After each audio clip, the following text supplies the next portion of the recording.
Hi, everyone out there in TV land. I'm your host with the most. I am your GM, Jared, and welcome to Runelord Legacy, where we will be playing Rise of the Runelords. But the caveat is we'll be playing in Pathfinder 2nd Edition rule set.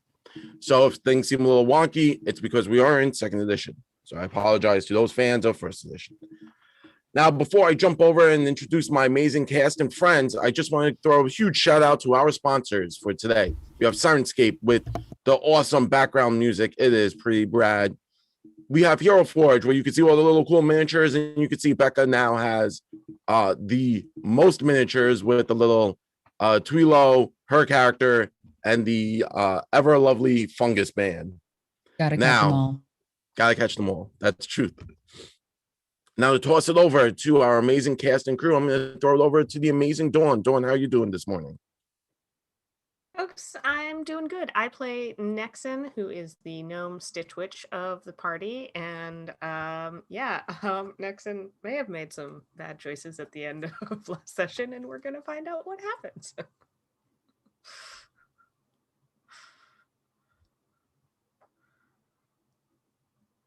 My brain is glitching. I'm sorry.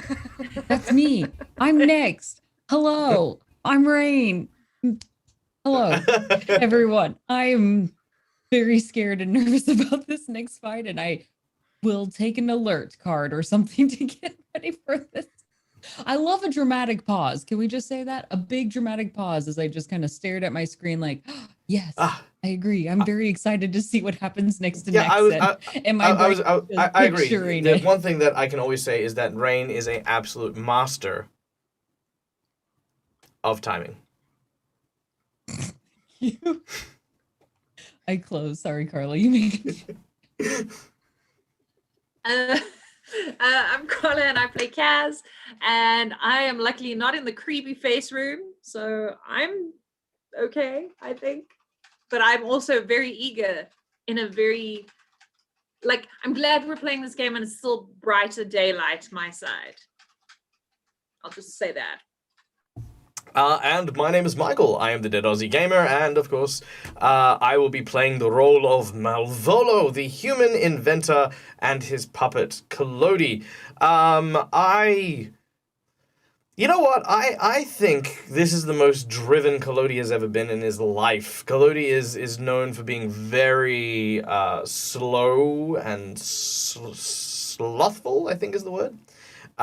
So, the fact that he's for the first time wanting to go and kick someone's ass really says how much that ass really needs to go get whooped. So, I'm keen, I'm excited, I cannot wait, to unleash hell. So, yay. Thank you very much, Michael. And thank you to everyone. I'm super excited myself. Now, if you're out there in Twitch land watching us, there's a few things you could do to actually interact with us as we play through our little campaign of Rise of the Runelords. Now, Michael's going to toss that over onto Twitch so you can see it, and I'm just going to spout it out because you might be driving, you might just be listening to us while you cook breakfast, lunch, or dinner. So, quick rundown. For a $5 donation, and all donations are appreciated, you can award a hero point to a single player or a negative hero point to a single GM like myself, and I have one, so I appreciate that very much. For the $10, you can award a sin boon to a player or a GM of your choice. I already have a sin boon. I've been saving it for something special, like maybe today.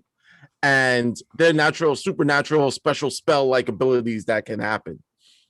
For $20, this is a hard one. This is a big one. You could give a nat 20, which always comes in handy to our amazing players. They've used it in great times.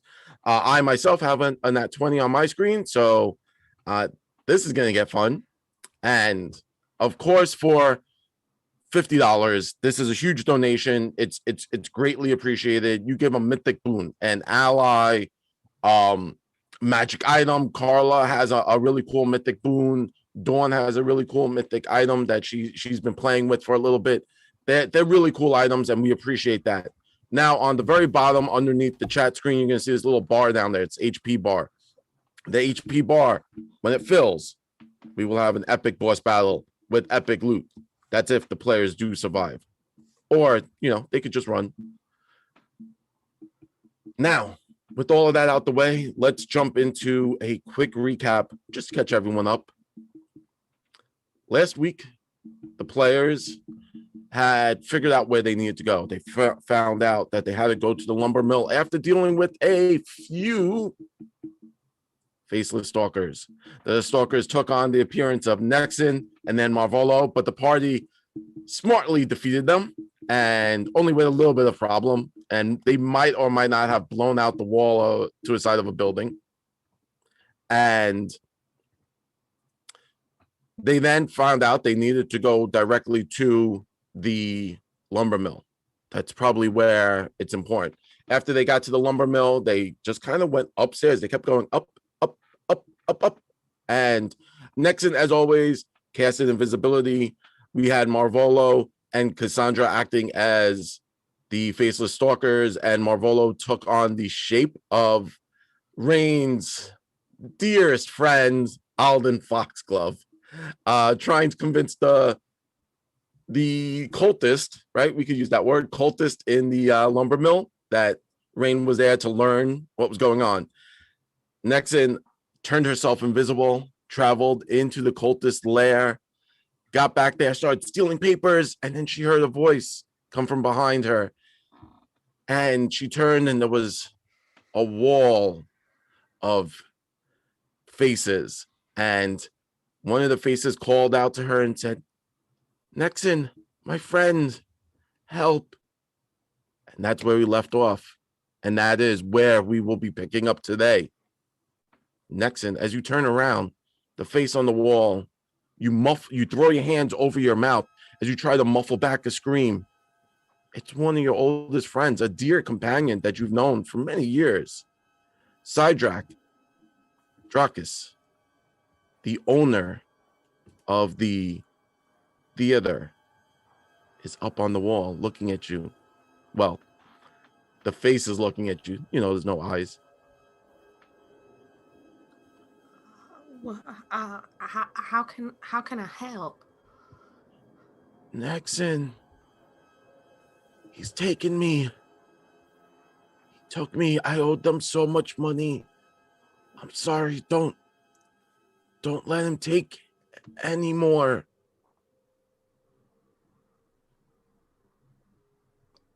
Put a stop to this, please. I certainly will. Can I like fix you or She has us. We're bound to her. who are you bound to? Zanesha. She made us sign contracts.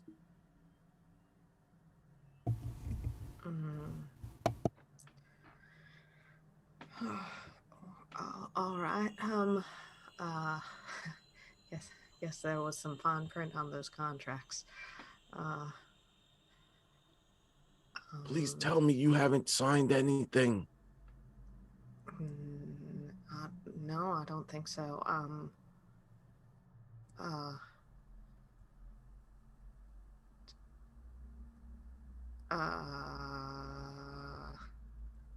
Can I take the face off the wall? You could certainly try to remove the face from the wall. Yeah, Now, I'm gonna try and. Now, mind you, you are still invisible, right? So the fact that this face can kind of see you is a little unnerving. Oh. Uh-oh. Wait, how are you seeing me right now? We can see into the astral world. You stand there. I'll always know my friend, no matter where she is. Well,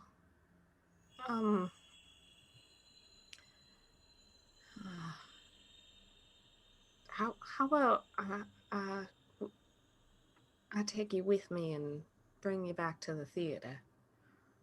That would be lovely. I would love to see my old theater. Yeah, then I'm gonna go try and take the face off the wall. As you reach up to remove the face, you realize it's not so much pinned up as it is you like look around and you realize it's the wall seems to be made up of patchworks of multiple different faces, and they're kind of like patched together, stitched together as it is. Now, you being having expertise in that, you can make a craft check to try to start to unstitch the weave. Yeah, I want to do that. I don't like this at all. 33. Nice. Wonderful. We see Nexon reach up and start to pull apart the stitches. And as you pull them apart, they kind of snap and become ethereal and fade from your hands as the stitching seems to have something. As you do that, the face winces in pain, and it seems to be like you pulling the stitch hurts it. And then it starts to slowly moan, "Oh, hurry, please. It hurts." As you pull apart the last stitch, the face kind of flops into your hand. You are invisible, and you kind of just, now there's a floating face standing there.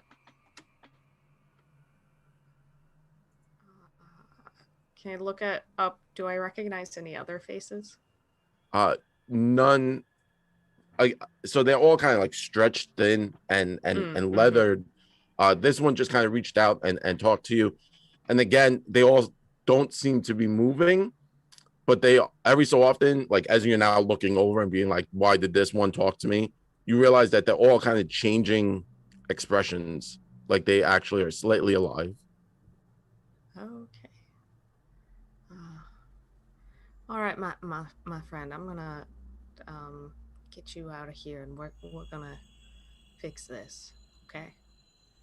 Yes, I appreciate it. Thank you, Nexon. I'm sorry to be a bother. Oh no, not a bother at all. I've got good news. We think we've got a way to pay off the debt. So. Oh, I would be free.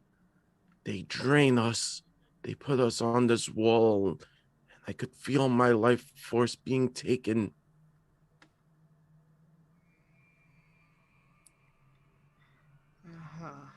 Okay.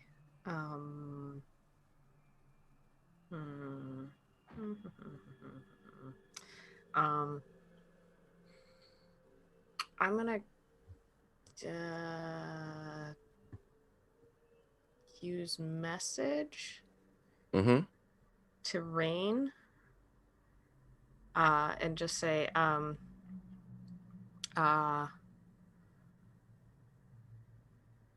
whatever you do, don't sign any contracts. There are a bunch of faces of folks in here. Okay. Wait, did I hear you right? Did you say faces?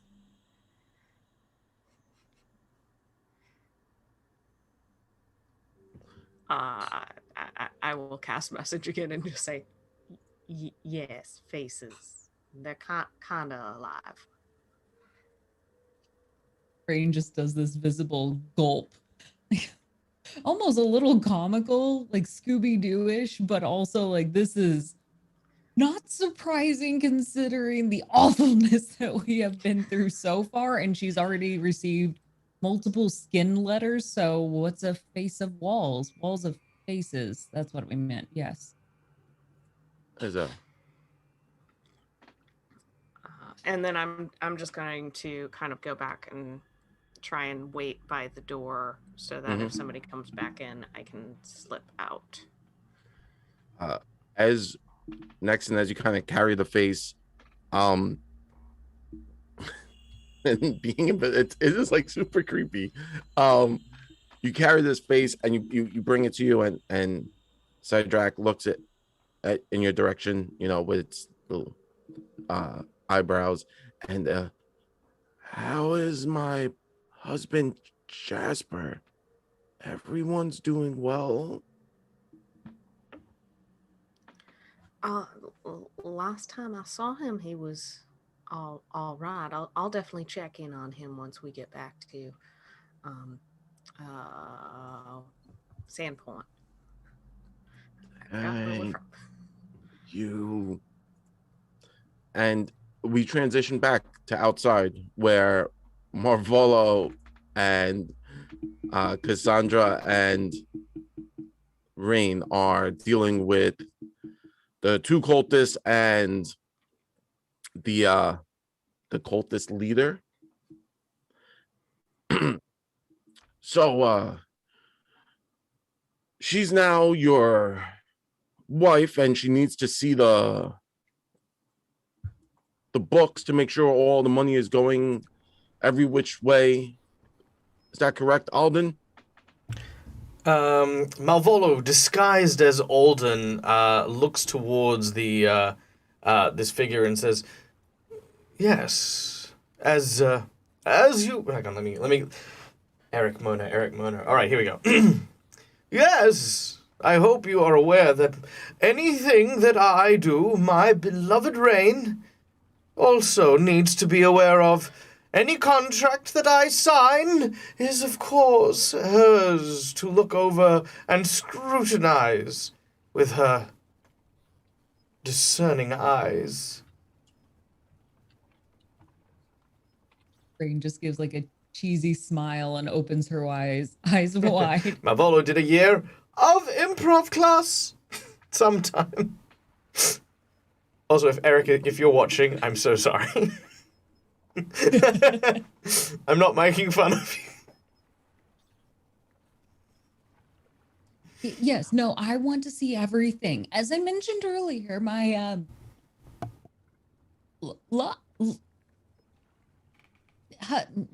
he told me that I get to see everything. He didn't explain it very well, so I do want to make sure that we review it properly, and so that way I can better help optimize our process. I mean, we want more money, don't we? Yes, that is the plan here. Now, obviously, my books are in order and not too concerned with that. So why don't we go back into my office and take a look over a few things? Excellent. And yes. so please follow me. And then he points to Cassandra, looks at you and says, why don't you go back to the manor and take on your older disguise? We need to keep up appearances, correct? Yes. And then I'm gonna turn to go down the stairs. I think what I'm gonna do is go down the stairs. They can see if I'm gonna go down the stairs, wait till it's quiet, and then sneak back upstairs. So I'm gonna hang out in the stairwell. So you kind of head towards the stairwell. As Cassandra is heading towards the stairwell, the leader kind of turns and says, all right, follow me, Alden and Miss Rain, and starts to head. He looks at the other two cultists and says, William, back to work. And they both kind of just give him a nod and start to head back to the office area that they came out from. Alden, look at this. He has an office. That's a sign of leadership. When you have 4 walls around your desk, that's where you're really something. She's saying this purposely loud enough as if to compliment him. You don't even have an office. We need to make sure we get you a set office so you can do real business.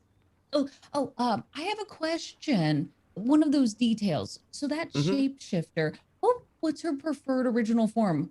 I mean, ultimately, they've offered a lot of different ones when around me. So I want to make sure that I'm documenting this correctly. So that way I can help reinforce that they stay in the correct form. We don't Yes. want any slip ups. Normally she is Aisha, the sister, the ex-wife to Foxglove. But now that you're here, we would probably need to put on a new persona. Yes. I have someone already in Sandpoint, some kind of theater, something with the theater. We could always put a new one.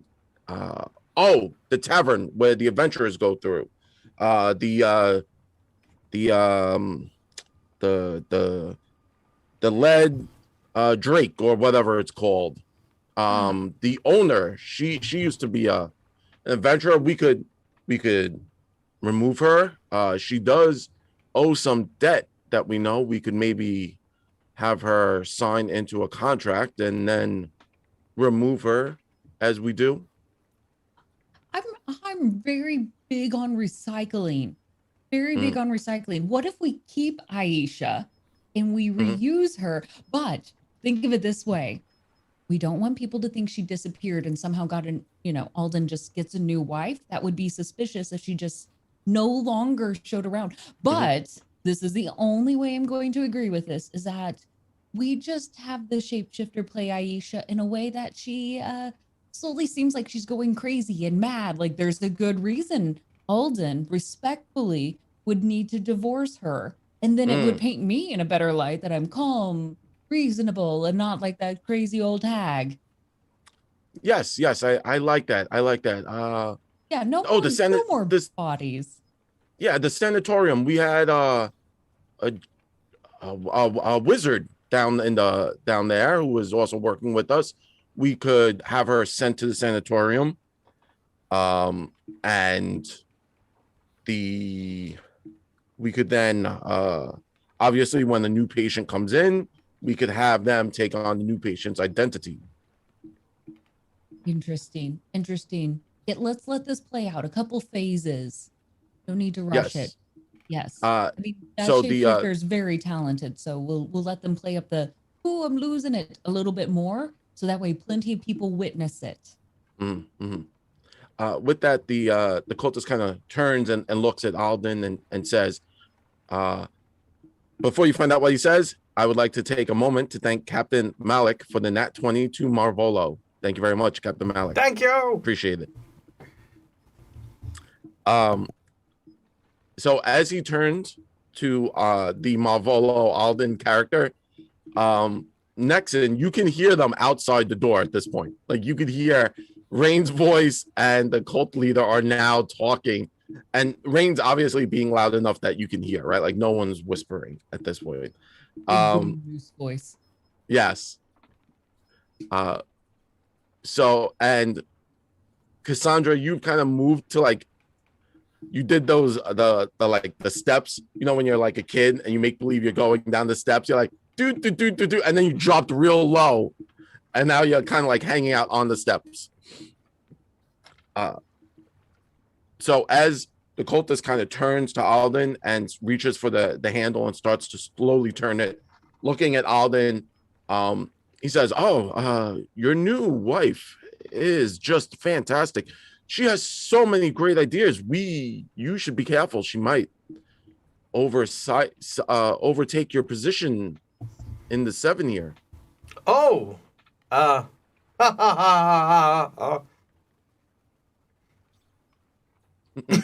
Yes. Always eloquent with your words as always, Alden. And then he turns to Rain and kind of gives her a wink and then opens his door and starts to push the door inside. Now entering. Nexon, what would you like to do? You're kind of at this point, the door is like creaking open.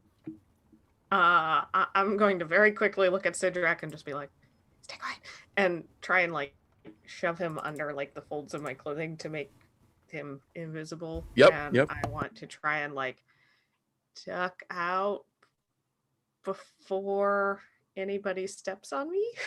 Sure. So as you're kind of, as the door is like opening and you're kind of like trying to like jam by, the the cultist is not really paying attention. So I need you to roll a acrobatics check as you're kind of like trying to do that, like shimmy by, but you do have a +4 because they're not paying attention. All right, so that's only 8. Okay, let me one moment. So let me see. Where are you? There we go. Okay. So just double checking. Could roll a 1. It would have been amusing. It would have been like 8-1. He falls. As you're kind of shimmying out, you don't expect it, but Rain's like right there. So you kind of like bump into Rain, bump back into him, knocking him back into his room. And at that point, he's very confused, like an invisible force has just bumped him, right? Not terribly hard. You didn't like shoulder check him. He kind of like falls back into the doorway, looks around, confused, and as that happens, Marvolo and Rain, you both have a single action before I say what else happens. What would you two like to do? I would like to, feeling that bump, I'm also going to just kind of double step and trip myself to fall into the arms of our villain. Okay. He will need to catch this giant moose who is falling sideways, just collapse into his arm. So hopefully, or maybe just into his body if he doesn't try to catch me. Oh no! Marvolo. Marvolo. Malvolo will sort of watch and sort of play this along, and will say, "Now see here, what tomfoolery is this? Unhand my wife." So as Rain kind of tumbles into the cultist leader, as the leader is kind of heading in, Nexon, you're now outside. The cultist leader kind of gets knocked in. Rain, you kind of fall into their arms slightly. And you now realize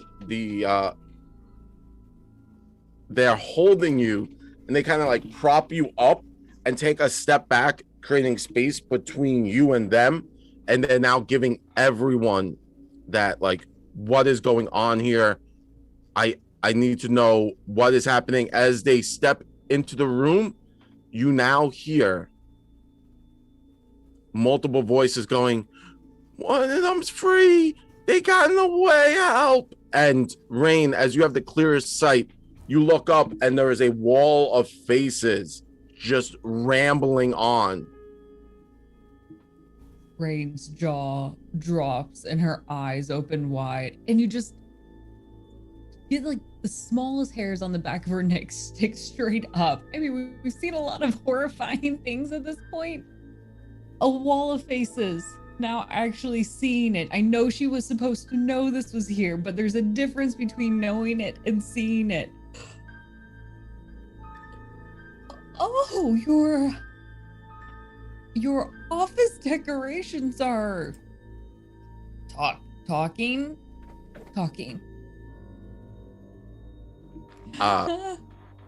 He quickly turns to the wall, scanning it, looking over, and he yells, "Bill William, hold them hot, seize them, don't let them escape, find that other one." And then he turns to you and he pulls out a like kind of like a walking stick, almost like a rod of sorts, and he's kind of just holding it there. And he's like, what is this? What is going on here? I don't know. You tell me. You have grabbed my wife inappropriately. Yes. Alden. We're guests of this place. We've been with you the entire time, and you're telling me that you don't even keep your office door locked? do keep my office door locked. What? I do not care What? about the office door. Explain yourself and your wandering hands upon my wife's person. Why I order, and I'm going to sort of step up very blusterfully. I'm getting way too into this. Like, Malvolo is definitely, like, he's forgotten where he starts and where he ends.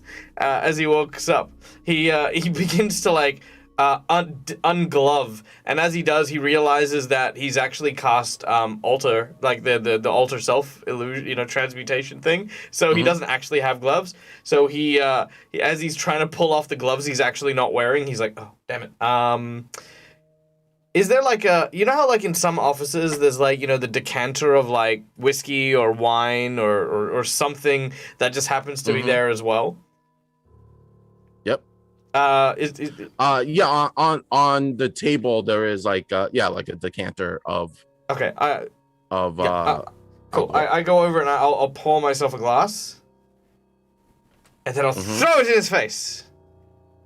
And I will say, sir, I demand satisfaction. What? And he looks at you confused. Yes, And he says, this is right. You No. have sullied my honor, sir, and you will duel me like a gentleman. I shall meet you here on the morrow at 12 p.m. sharp for our honorable duel. Come, my wife, we should leave and prepare for our duel. And I'm going to try and grab Rain by the arm and try to pull her out and then walk off in a humph. This is all a ruse to get the shit out of here. in a hump, Yeah, huh? just I love that statement. In a hump. Well, I never. As you turn, you do know now, you do blah, blah, blah. I speak English well.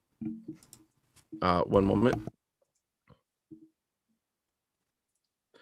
You do notice, Rain bickers. you do now notice that William and Bill have taken up positions kind of right behind you and are doing that like strong arm technique of, yeah, you're not going anywhere right now. I would like to try and move around to the other side of these Sure. two. As you kind of like maneuver yourself into a better position, I need everyone to give me initiative checks because you're probably not going to get out of here without a fight. Well, you know what? It was worth a shot. It was very well Thank you. done. Thank you. All right. Let me just swap us over to battle map. Battle.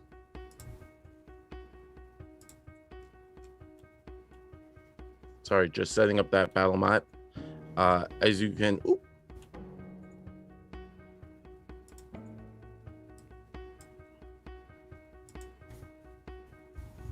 somehow Nexon's invisible. There she goes. Okay.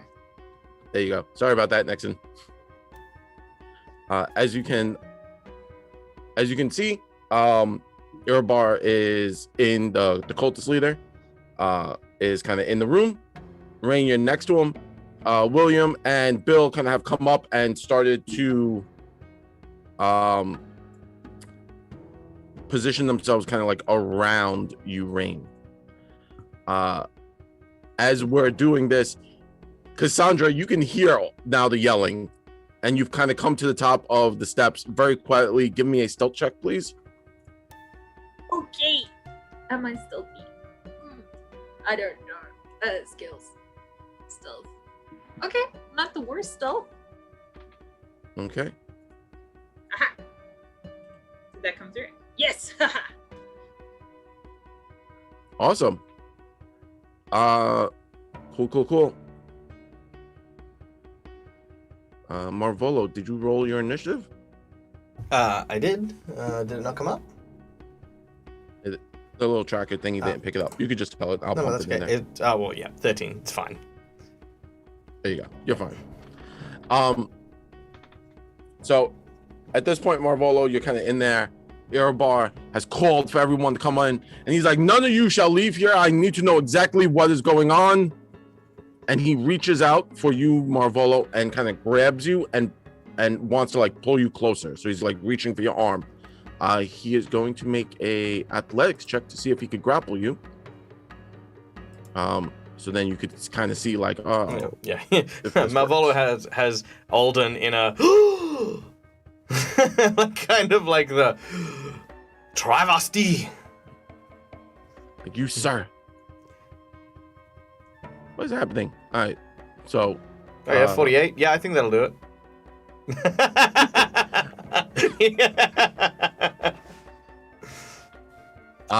Yeah, it wasn't supposed to be 2d20, but I'm going to take the 12 plus the 16. I'm pretty sure it will be enough to grab you.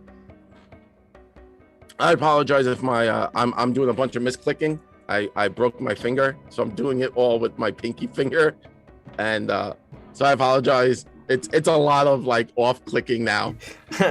I'm imagining Jared behind the GM screen. I'm gonna roll with my strong hand and just gets his pinky going. I feel like this gives me disadvantage on all my rolls. Tiny T-Rex.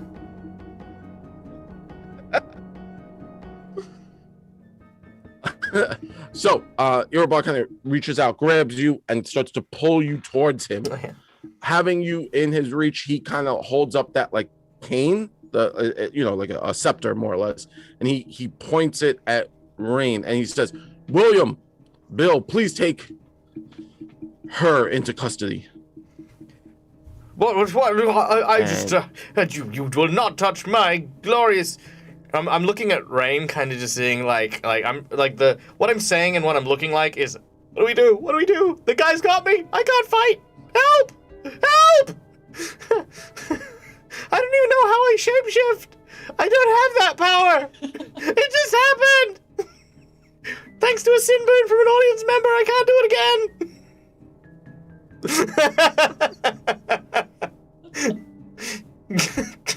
Yeah. With that, we switch over back to Nexon. Nexon, you've kind of like maneuvered yourself into a better position away from everyone. What would you like to do, Nexon? Right. I would like to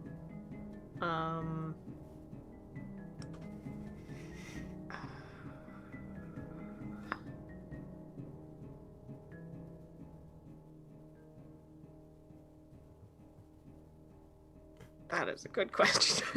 See, what we don't realize is Nexon has just weighed the consequences. Nexon's like, I'm invisible. No one knows I'm here. I could grab Cassandra and we could get out. And then we could go back to a Sandpoint, kind of live out our lives. In my head, that's what's going on. Nexon's weighing the options. She's like, I was a seamstress. It was so easy. And then that moose showed up. I'm gonna. Nexon's making all the smart decisions. I'm gonna throw Sidrak at the closest cultist. Okay. Yeah. So you kind of just toss Sidrak out from behind your cloak. You just like, ninja star at the face.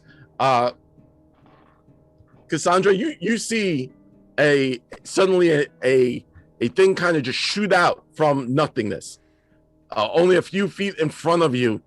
Nexon, you kind of toss it, and it hits the back of William, and it starts to just moan and screech. It's like, no, what is going on? You filthy mugger! I won't let you stay. Stay your hand. Get away from my friends. And it's just now yelling. I don't think you were trying to hurt the cultist with the face. No, it was more of just like distraction. Yeah. Perfectly fine. You're not going. Your visibility won't drop, as you can still technically. It wasn't an attack. It was a distraction. The face is now moaning and screaming on the back of William the cultist. But you still got 2 more actions. What would you like to do? You can move back further. I am going to just cast Nudge Fate. Okay. And so they'll just hear fate's on your side as and I'll cast it on Malvolo. Nice. He's being held. And then I'm going to the stairs are back down that way. Just kind of just take a step back and that's it. Nice. Taking a step back, having tossed the face, William the cultist, it slams into the back and it's now yelling. And as you suspected, he kind of reaches around and he's like reaching for it and it's just yelling. And he turns to the other cultist and he's like, Bill, get this thing off of me. You know how I hate them. And he's flailing. So I'm going to need Rain and Bill, who is I'm controlling. But Rain, can you give me a reflex save? Let's. There it is.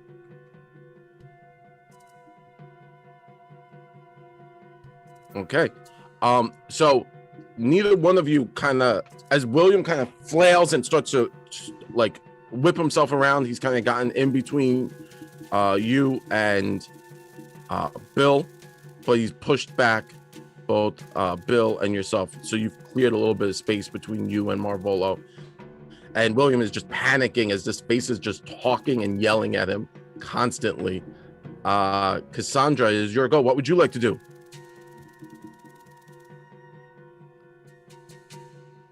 Okay, so I saw a face and I heard a voice. So I'm gonna carefully move forward with like my arms out because I don't know where Nixon is. And then I'm gonna like whisper, Nixon, where are you? Because I like if I want to shoot any magic, like I don't just now I like hit her. Yeah. So I'm gonna just like Nixon.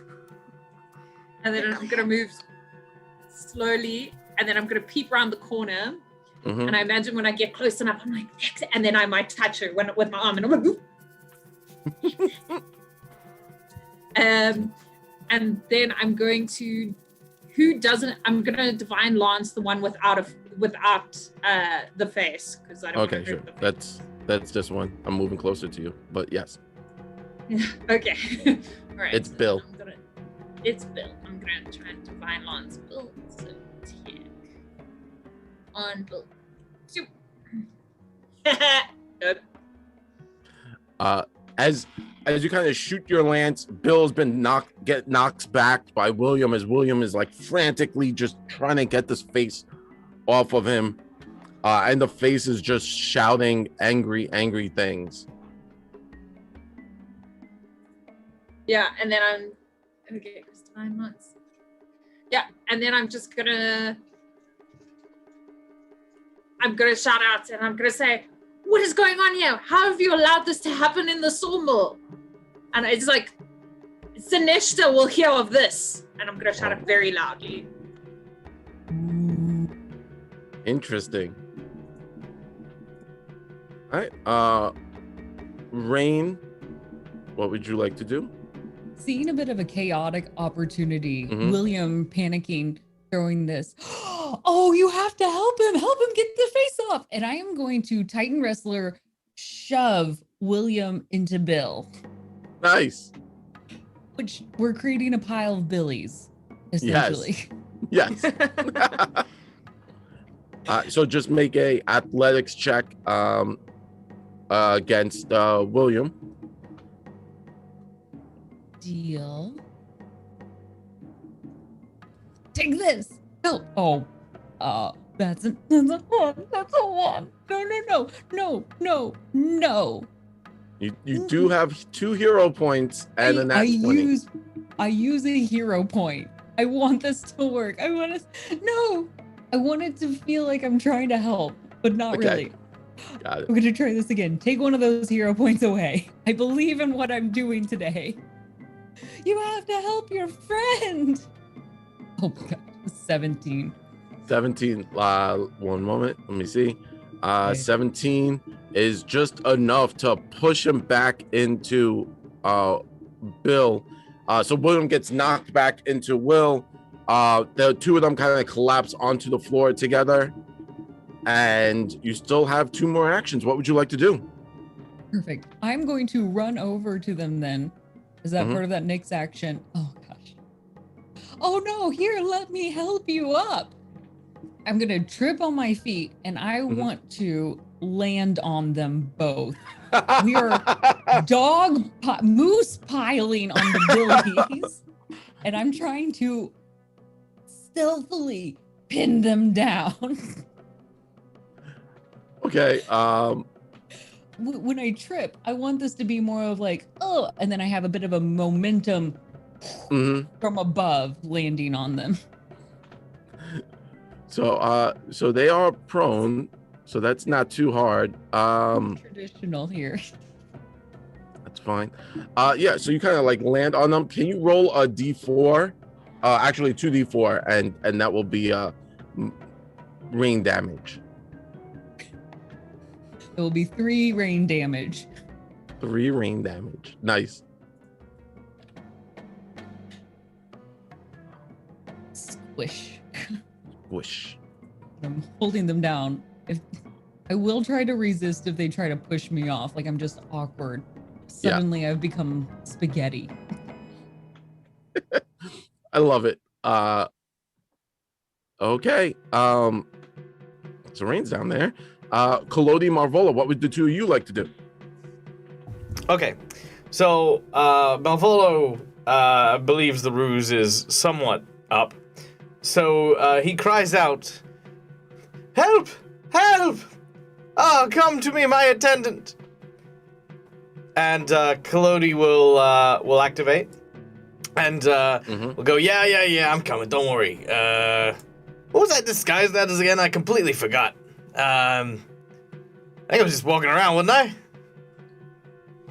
I? No, you kind of like put like a bad disguise on Collodi, like a bad. Oh yeah. Yeah. It was just it was super bad, but somehow you guys walked through. Yep. Okay, so Collodi's gonna come in, he's gonna see what's going on. So that's 5, 10, 15, 20, 25. He's gonna go help Rain. And as he does, he looks at what Rain's doing, you know, this pile of these other guys. He thinks to himself, he's like, yeah, no, I got this. You hold them there. Yeah, no, I'm helping them coming. All right, let me just get the old wee whacker up here. Just as he activates his chainsaw arm, but instead of chainsawing the cultists, what I'd like to do is I would like to chainsaw the wooden floor beneath the cultists and create a little little hole in the ground.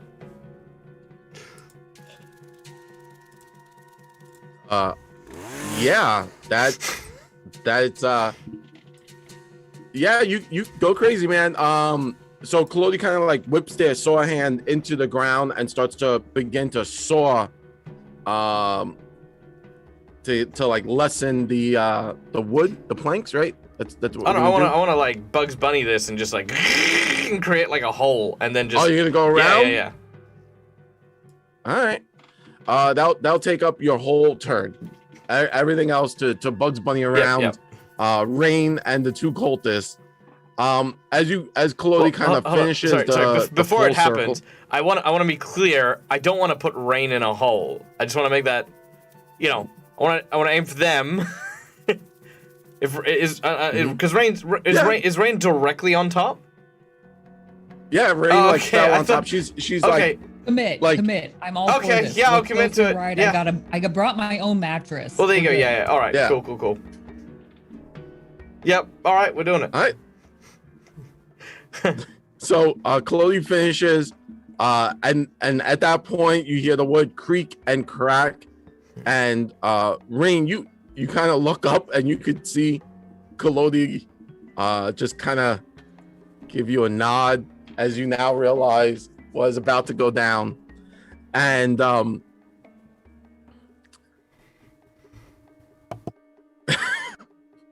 I've never actually had to deal with this before. I appreciate it as a DM. It's always fun. So as the ground begins to tumble and fall, I would like Rain and my Bill and William to make reflex saves, as I will give you the opportunity to kind of like reach out and grab someone. I'm willing to go down with this. If I can Also, like- actually keep my arms to help minimize their ability to get out. Got it. Okay. I So- want to land on them again. This is going to be double fall. Like, So as you double fall, okay, cool. No, I needed to know, because if you were gonna take the action, they were gonna take the action. But if you're in, yeah, let's you're just ride gonna this pony down. you're Come just gonna on. ride them straight down. So Cassandra, Nexon, Marvolo, what you see is Chloe kind of whip around in a very quick circle around the pile on the floor. As Chloe stops, Rain kind of looks up at you, looking at Chloe and making eye contact with you, Cassandra, and she just has the silliest smile on as the floor collapses beneath her, and there is a loud clutter below. So one moment, please, due to technical difficulties.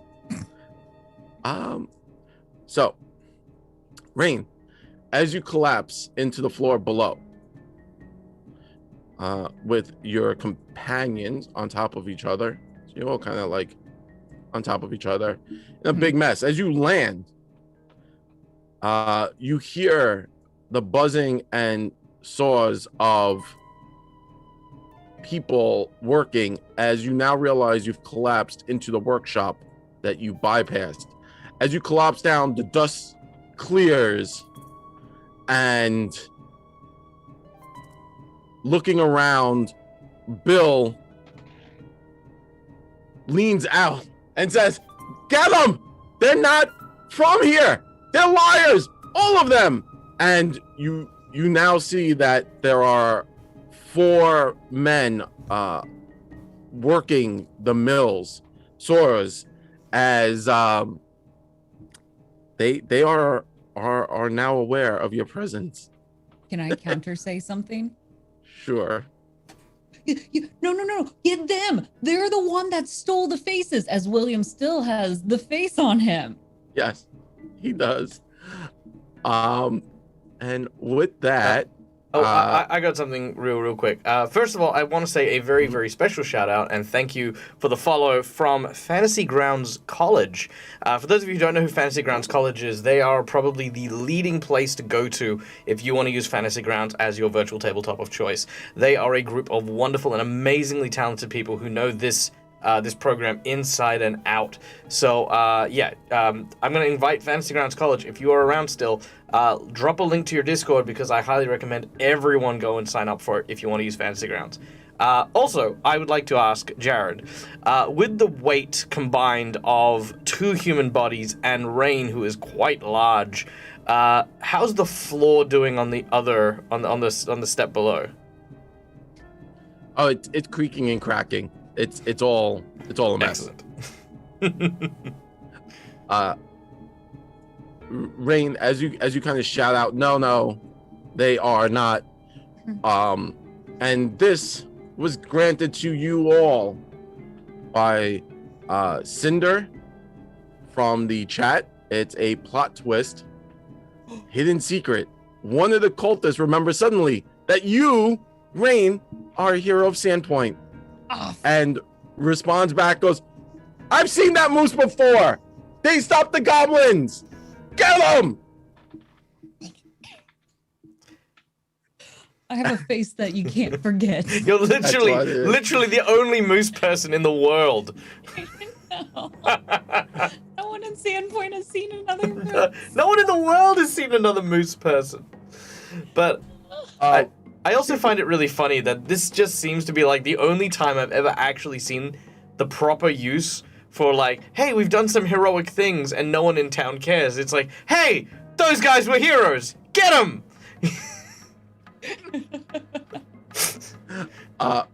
Rain, I Because also we need did you to play it roll up as well. We were like, we are the 2d10. heroes of Sandpoint. Yes. Hooray! So Rain, give me 2d10 bludgeoning damage as you bludgeon the people with your body as you rode them down. Ooh, Nice. 10 for the first one, 6 for the other, so 16 total. Awesome. Cleared out there. It's good because I'm greatly outnumbered down here. Temporary hit points. And last but not least, it is Bill. Bill is underneath you. Bill is going to spend 3 actions to kind of wiggle out from underneath you, and that will be Bill's whole turn. Oh man. But William is still underneath you, getting crushed. Yeah. So it's the top of the round. You, having seen his lackeys fall through the floor, Eobar releases his grip on Marvolo Alden, and with his staff or is now Look, going. let's call it to, what it is, okay? It's his extension. It's fine. It is his extension. He is going to cast fear on you, Marvolo. Ah, too late. I am already afraid. Haha! It's like the scene from Avengers where it's like, how does my spell not work on you? That's just my secret. I'm always afraid of people and things and everything. I'm a germaphobe. I'm afraid of breathing. Do you know what that's like? Do you know what it's like walking out of your house and going, I'm gonna die? You know nothing. Your fear spell has no impact. Terrible. No, right? Okay. Yes, I will make a will save. Yes, please. 25. 13. 25. Okay. Well then, we're here now. You are frightened 1. And with that, I know that's a big change for Marvolo, but he is going to. Oh. Marvolo disappeared from the tracker. We're here now. Oh no!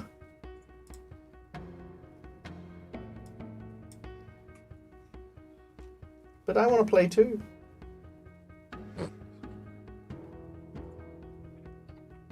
Sorry about that. Marvolo, he's then going to swing on you with his little staff. He's just going to... Just real quick, you'll need to delete the token on the map and put the new token from the tracker in. Got it. Got it. Sorry. I know what I'm doing. I don't know what I'm doing. Well, that's okay, because if you don't know what you're doing, go over to Fantasy Grounds College, because... That's two plugs. There you go. Look at that. See if this boops you. Oh, why? Oh, That's the My booper. that's a boop. Ah! You've been booped. Ah! I'm the medic. Calm down. Kill Cassandra. And, She's yeah, much smaller. That's a hard boop.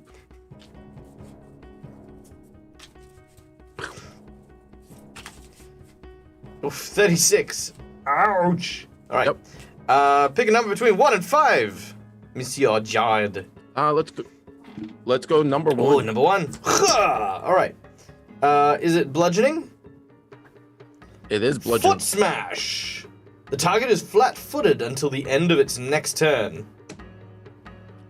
I'll take it. I appreciate that one. Thank you very much. Oof. Marvolo is not having a good day, but it's okay because it is Nexon's go. Nexon will fix everything. Nexon, what would you like to do?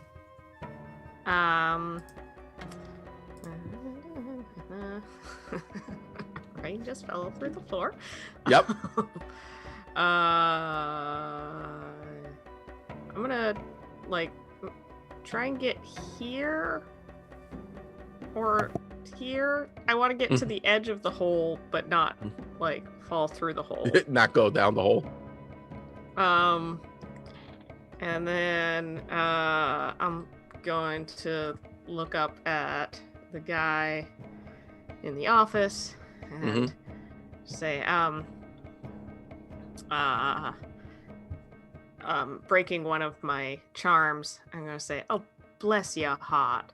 And I will cast Phantom Pain on him. He had failed it.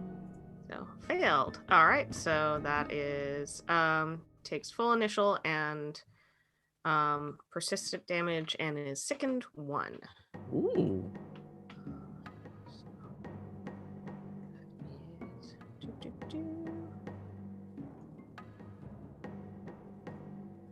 So that's And has 5 persistent. points of damage, and then the persistent is mental, and it's going to be 1d4. And that will be my turn. Nice.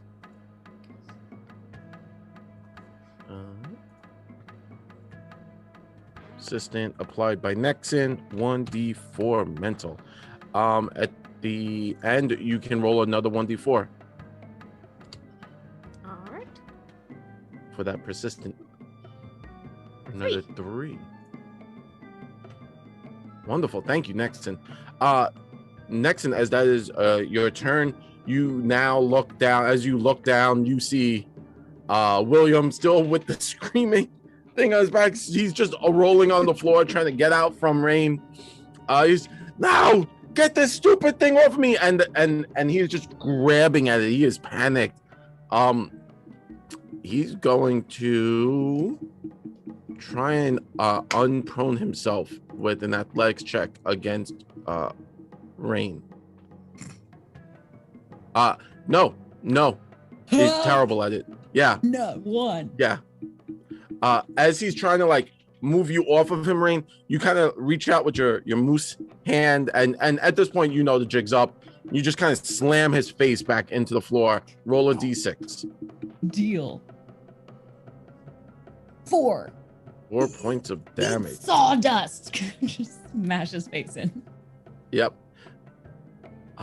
Cassandra, we're back to you. What would you like to do? I'm going to move closer to Malvolo and this guy, so I can see through the door. The whole time I'm gonna like be doing this with my hands as well. Again, just be like making sure. Oh, I'm visible now since I cast. Okay, cool. Then I don't do that.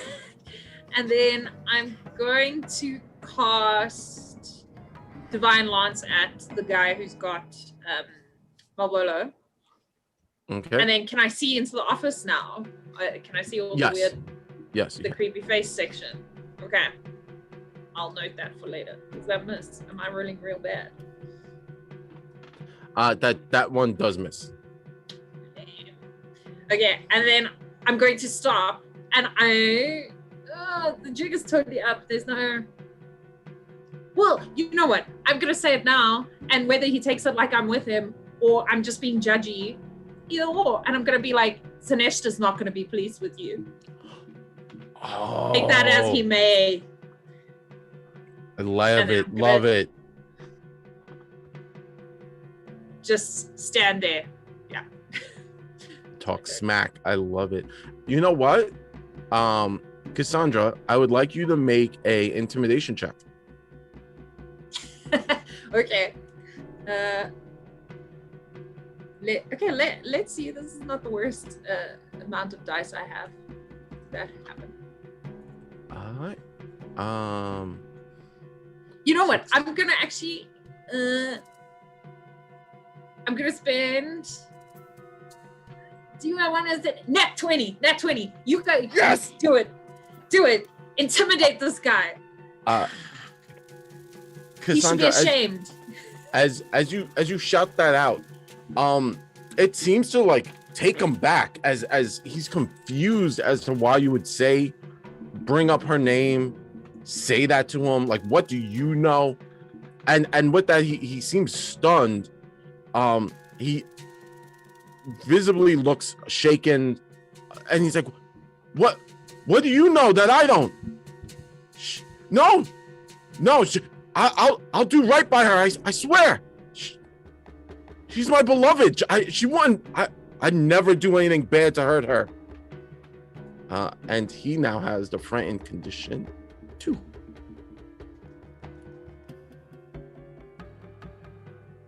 I'm just gonna look at him smugly. You know, like that thing of like, I know that you know what you did.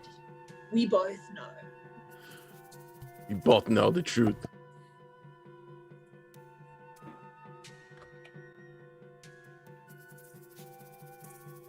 All right, that's great. Thank you. And now we are on to Rain's go. Rain, what would you like to do? Yes. Okay. I've got Billy here, hanging out, still stuck here. I'm gonna stab him. Sure. It seems like the right thing to do. I'm just gonna while I'm on top, I'm gonna pull my dagger out, try to shank him a little bit. Yes. As one does, you know. Makes sense to me. Yeah, right. Okay, that is a nat 1. And No. I didn't throw it on him, so that's gonna miss. Does So he are you see me try to murder him? Does he see you? Yes. I believe he notices. So as you pull your dagger out, you kind of like lunge it forward.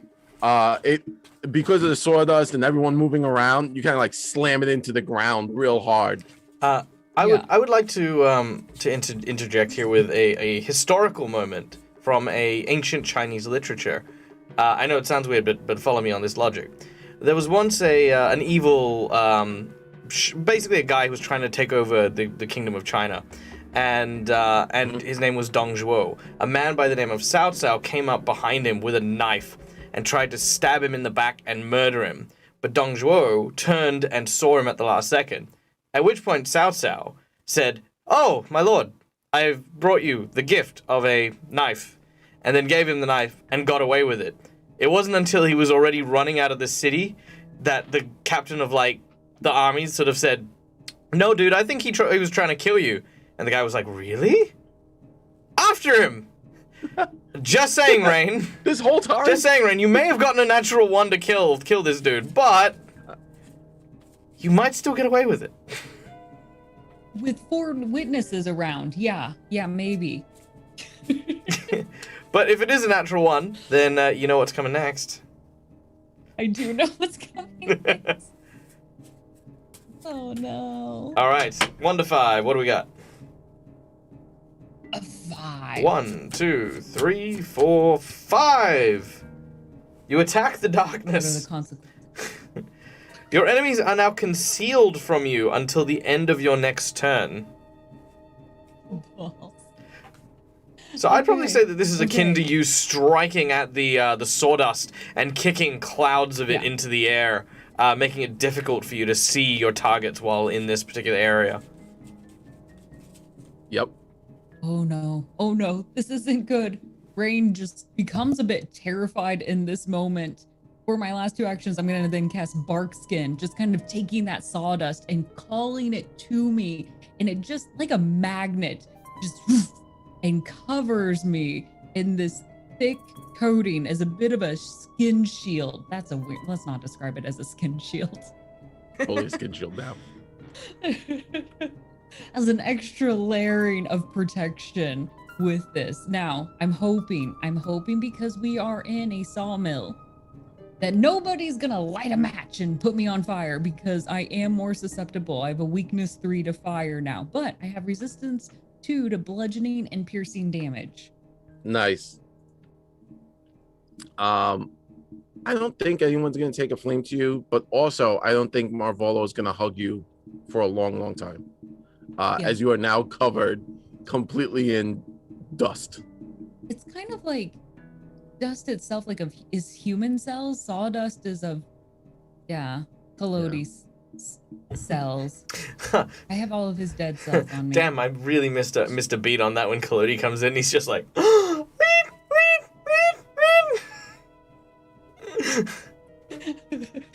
I'm wearing your dead skin on me. God! The rest of us been creeped out by flesh, and you haven't been bothered. You're now feeling this. He same vomits fear. out some like wooden gears and just.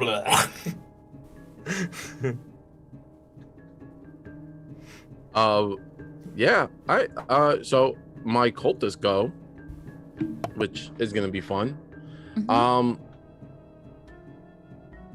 So the first one, cultist number 4, kind of calls out to Bill and is like, "Is everyone okay upstairs?" And Bill goes, I don't know, go check. So cultist 4 and cultist 2 are going to spend their actions coming upstairs. And now you guys will get to have to deal with those guys upstairs.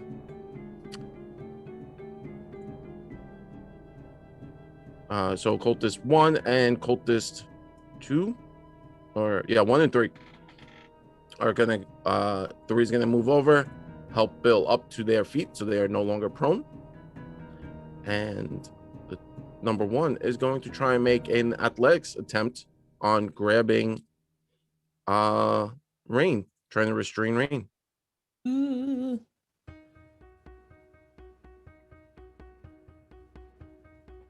And they are not trained in it, so they're pretty bad at it. Got a 17. How's that against your fortitude save? My fortitude save. Let's throw it up there. 23. Yeah, you beat them. So they're trying to grab you, but with William all twisting and turning, and you now covered in sawdust, they can't really get a hand on you. Yeah. Don't touch me. And that will be the end of the cultist, because there's a bunch of them. Collodi Marvolo, what would you like to do?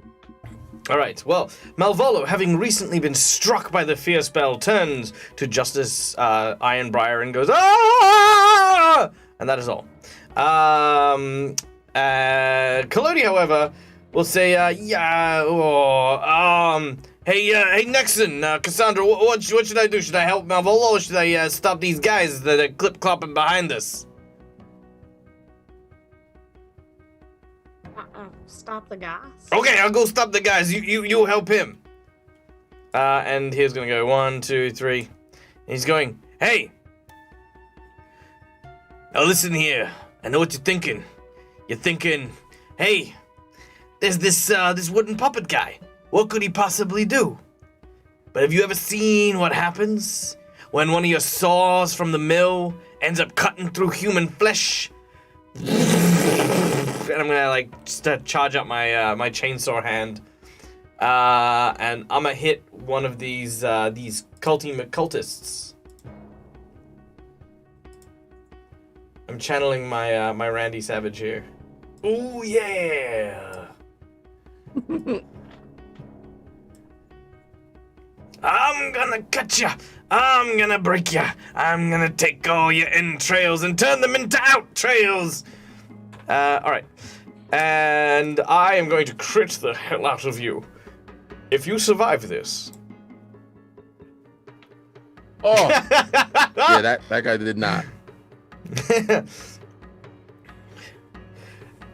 And I'll look at the other guy and I'll say, does anyone else want to be part of an idiot shower? Huh? Any takers? Step right up. At that, the cultists kind of stopped on their heels and are now contemplating the universe and poor life choices at this point, having seen their friend just get ripped to pieces. It would literally be very akin to the sawmill type. You know, like when you get a limb in the sawmill, it's like. As for Malvolo, he is. Now I don't know. Does healing provoke attacks of opportunity, like the actual like medicine, like healing check? I believe it does.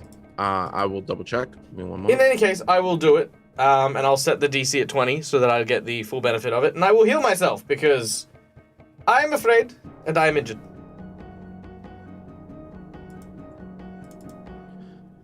Administering first aid to oneself. You perform, don't fail. It's a manipulate action, and as a manipulate action, that would provoke a attack of opportunity. All right, so I'll do that and I'll provoke. Fair enough. Somehow I also opened a different map. But as you are healing yourself, Eobriar is shaken still by what Cassandra had said, so will not take the attack of opportunity action against you. Ah, very well. All right, I heal 32 hit points because it's plus 10 from my ability. Yep. Which puts me on. Well, I've healed back down to only having taken 4 damage. Mm-hmm. Kill. And that is my turn. I'm done. Awesome. Bill, now standing up, being helped, is going to try and skewer our Elsies with their pointy dagger. Mm-hmm.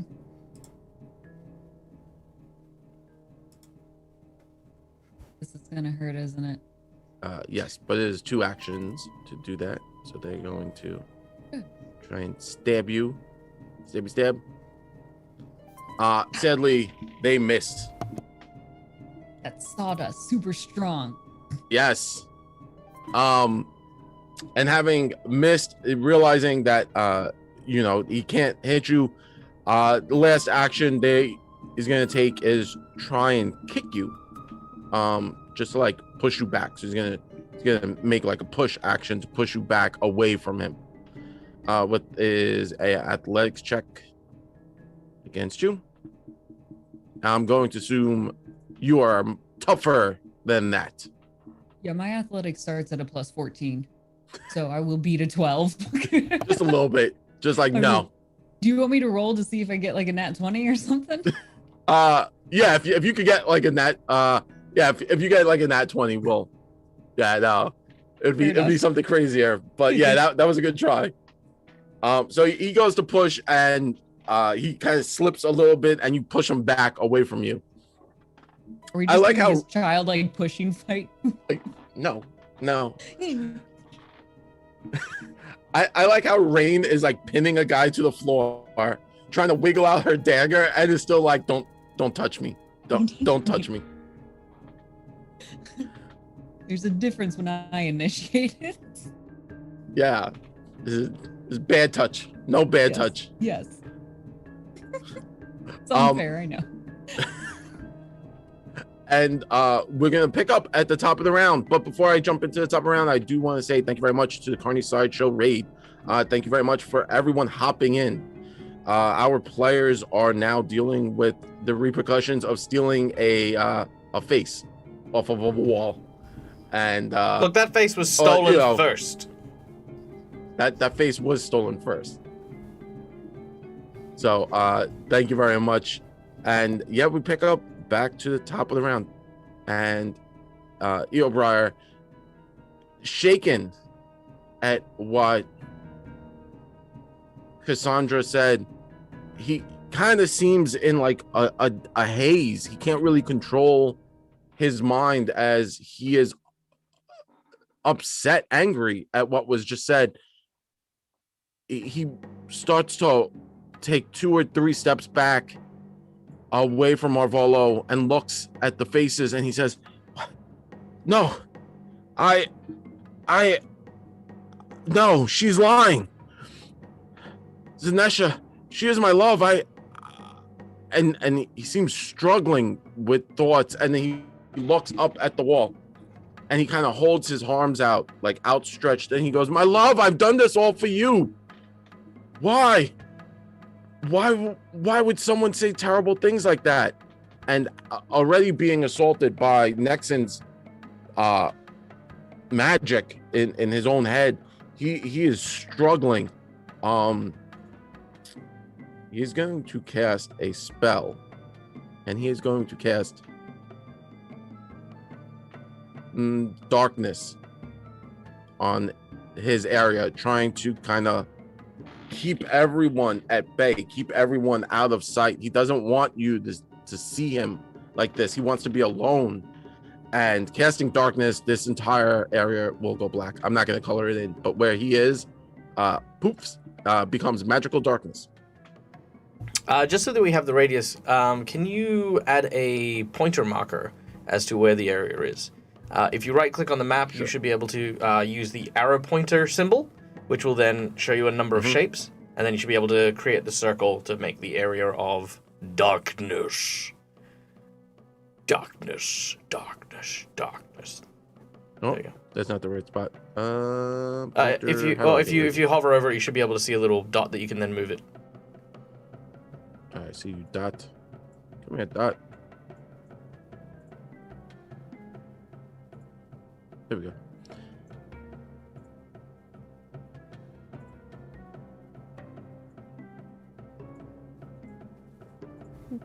Do the thing.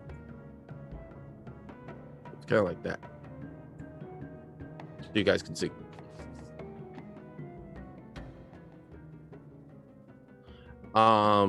That's the end of his go. He's upset. And that's specifically persistent damage. He ended it. He made the check against it, but he still does take the D4 before that. So Okay. Nexon, please make a check. Another 4. Ah. That's good. That's a solid amount. And Nexon, it is your go. Well, Nexon's gonna yell out to Malvolo Cassandra, just to back up a little bit.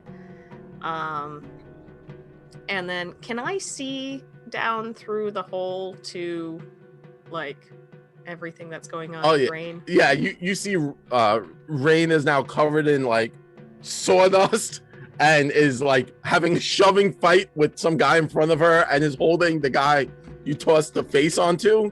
She's just holding him down and is just having a shoving match. Okay. And how far down is this like floor? It's about like, let's say 10 feet. Okay. It's a 10-foot drop.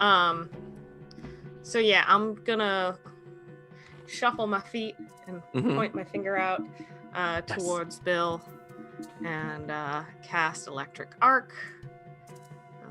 Yeah. Awesome. He failed. So take that. Oof. And And it can jump. yes. I'm gonna have it jump to the cultist standing behind him Sure. as well. So save that. The cultist is bad at it. It's shocked. Bum. That's why I get paid the big bucks, guys. Jokes like that. Yeah, so I'll do that, and then my final action, I'll pull out a little tiny bit of Nyx's webbing and snap that between my fingers, and the like ethereal spider web will pop up, and I will cast Shield. Awesome. And as Nexon kind of reaches out and has that really cool ethereal web appear around her, creating that like shield effect, everyone seems to be inspired, a group inspiration. Everyone gets a reroll, courtesy of a magical deity of Carney Sideshow has given that to everyone. So thank you very much to Carney Sideshow. Awesome. But we're just gonna say it's because of Nexon's flair. And with that, we end Nexon's go. William, finally, William, do something for me. All right, William is gonna try and crawl out from beneath Rain. Rain, can you give me a athletics check specifically to see if you're gonna try and keep Yes, them down? definitely going to. Oh, that's a nat 20. Okay, so this is what happens. Rain kind of pushes William down, feeling him struggling, and she pushes slightly too hard, and William gets pushed through the floor, tossing to a floor below. Roll a d10 as he's now landed another floor below. Another ride. 2 points of damage. 2 points of damage. He's That's used to fine. falling at this point. William crashes to the floor below you, and it was just the hole isn't big enough for you to go also, but you just kind of like push him down, and then you're like, no, and you like as you see like it cracks, and it's like his shoulder, he's just like hanging there with like the top half of his torso, and then you grab his back leg and like toss him down the hole, Yes. and he clatters into the smaller hole below him. So he's gone.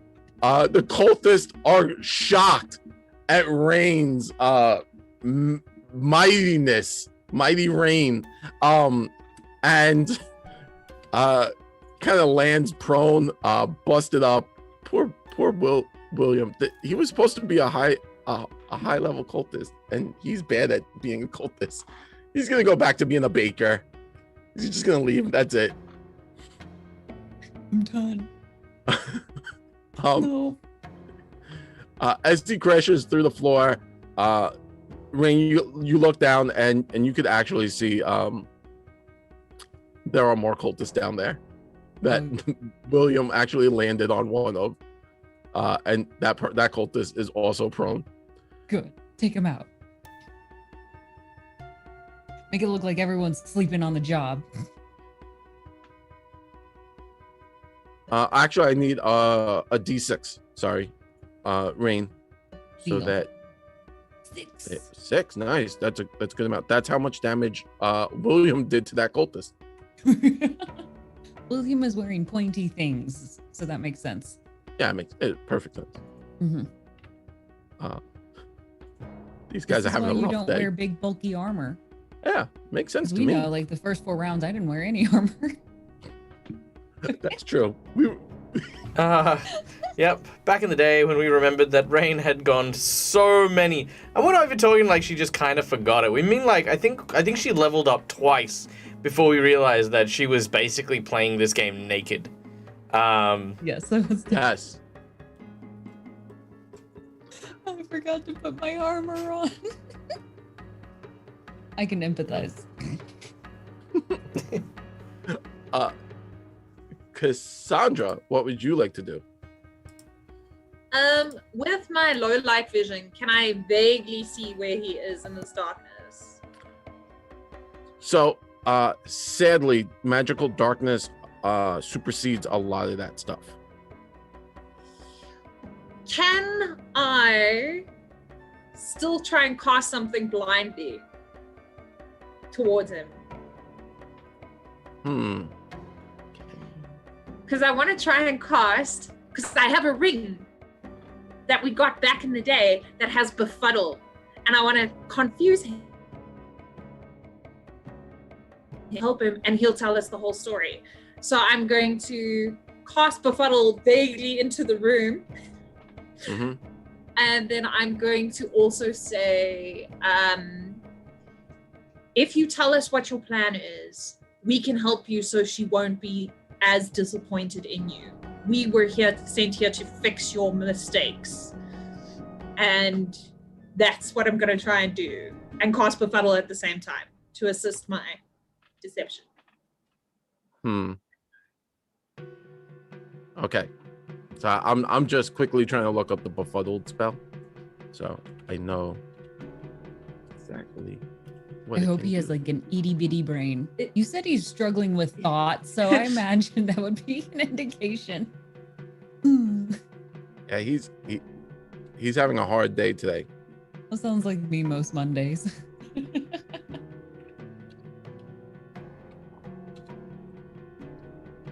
The struggling with thought, not necessarily having people throw insults and threaten Okay, me. so I've got- sort of Okay, situation. I've got befuddled up on the screen there if you want to check that out. It says, you sow seeds of confusion in the target's mind, causing Yeah. their actions and thoughts to become clumsy. With varying effects. Trying to figure out if there is a solid you know what? I see what you're trying to do, Cassandra. Sounds pretty cool. Let's see what happened. So why don't you make the spell? And you can make the attack, right? Because you kind of have a general notion of where they are.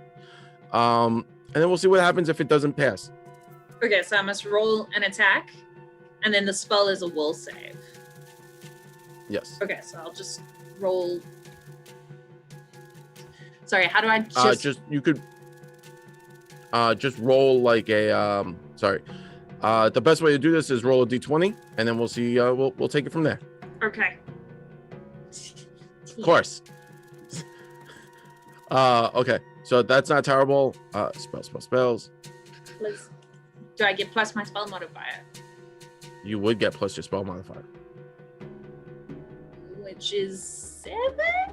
9. It's 7, 9. yep. It's 9. 9. So it's a 19. Yeah, that's good enough to kind of get in there. So he has to make a will save. So cast Befuddle upon him. Yeah, I unfortunately don't have it on my sheet because it was a ring. It's a ring. Got it. Rude ring. So he just needs to make a will save. Yes, please. DC 23. Got it. Oh. Chooses not to believe you. Yeah. So you kind of had a general direction. You reach out with your mind, kind of trying to overwhelm his thoughts, and as you reach out with your mind, and Dawn, this kind of harkens back to what Nexon also, you could feel like the moment that globe went up, that darkness came around him, you can feel like maybe there's someone else in there with him. Like you both get like a weird connection, like a secondary mind is in there, maybe controlling or dominating a presence. At that, I'm gonna cast with my last action just guidance on Malvola, and I'll be like, watch out, there's something in the darkness.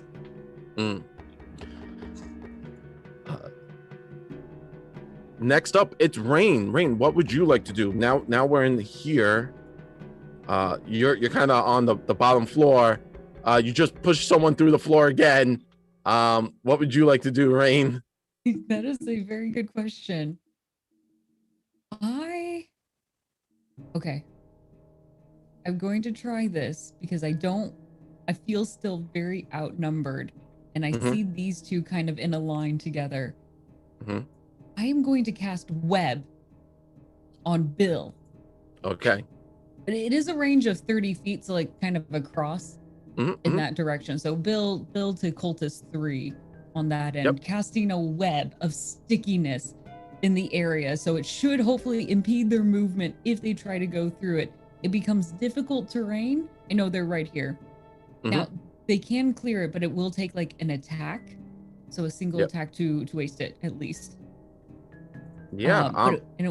So it'll actually have to do real damage too. So it has an AC of 5. But that's still good enough, as you definitely will be able to cast this web, and you kind of web up all of them in that area right there. Yeah. So you let your Spider-Man fly right there, just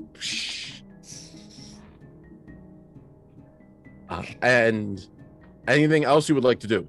That will take up everything. That's all you. So you did the whole Spider-Man thing. Flick your wrist. Web just shoots out, covers them in there. Yeah. Oh no, they're not having a good day. Yeah. Now we're the last all in a bad place now. Yeah, everyone's in a bad place. The last cultist seeing,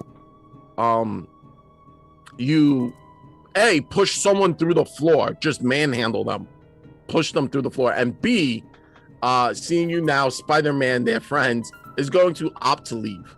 They're going to start to run towards the stairs. Through the door, see them go through the door, and then they kind of disappear from sight. Awesome.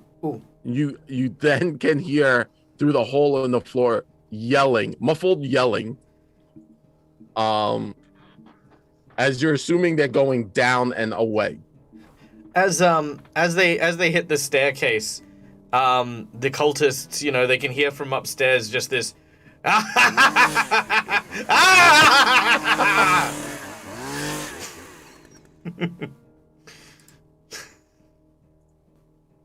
Not like this.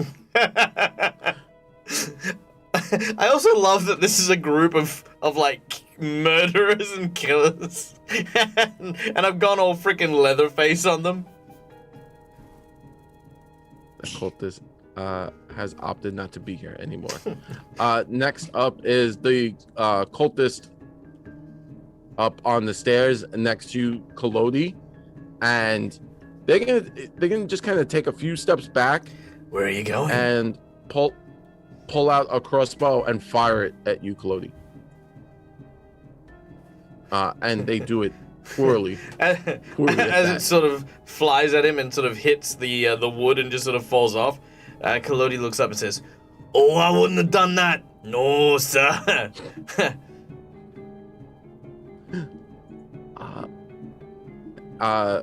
The cultist that's webbed is going to just be stuck because they're confused.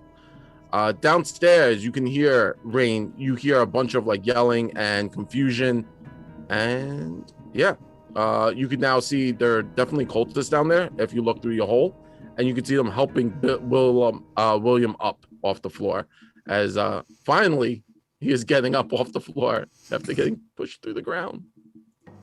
This guy's in it rough. He spent this like last 3 rounds on the floor. You should jump over and onto him again. Just landing one more time.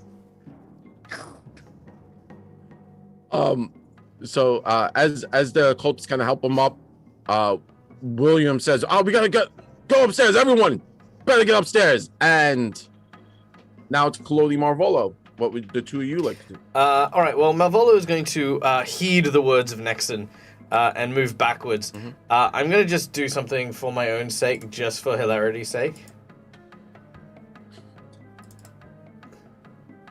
Nope. All right. As Malvolo, who is still very afraid of the of Ironbriar, I am going to step backwards into the hole, and then from above, you just see Malvolo just fall. Now, do I land on the hole that that Bill made? So, I need Rain, Yep. and Marvolo to both make reflex saves. Yeah.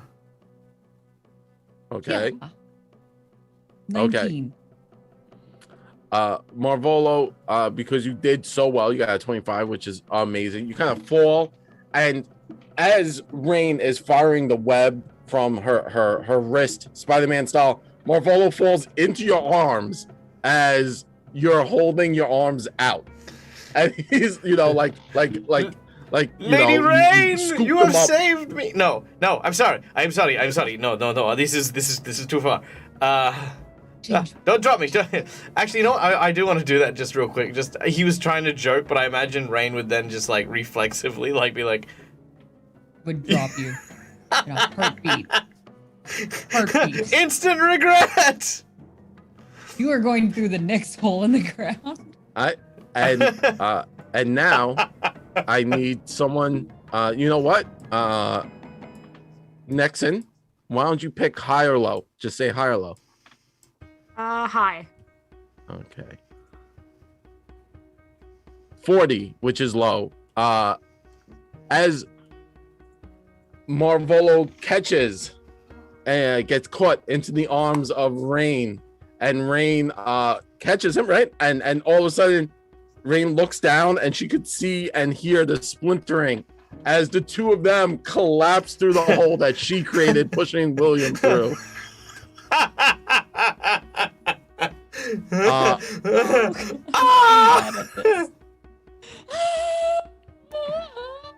Now collapsing through onto William and the two cultists, knocking them prone.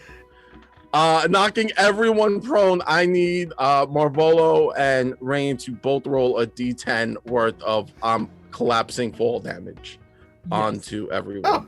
There you go. 1, 2, 3. You guys deal 3 points of damage. Now, with the combined Oh, weight it's a of feather. Rain, Malvolo, 3 cultists and stuff like that, do we break through this floor? Would that just push us into the ocean? Well, no, there's 2 more. Not There's 2 yet. more floors. We're gonna find all We are of going to them. find all. You're gonna get all the cultists. This is the full tour. By the way, I just want to point out to everyone watching, the party skillfully got all the way up without dealing with one cultist. And now that it all went to pot, they're just Now we're gonna find all of them. Simultaneously, or at least send them into the ocean and hope that they fail their swim checks. Is this like going to a That's where beehive and taking completion it is. and shaking the whole thing? yeah. That's literally what has happened. Now that everyone is knocked prone, I'm going to give this floor a 50-50 shot to hold. So now we're going to say, Cassandra, high or low? Let's go high again. High, okay. 8. Got 8 on the D20 roll, on the percentage roll.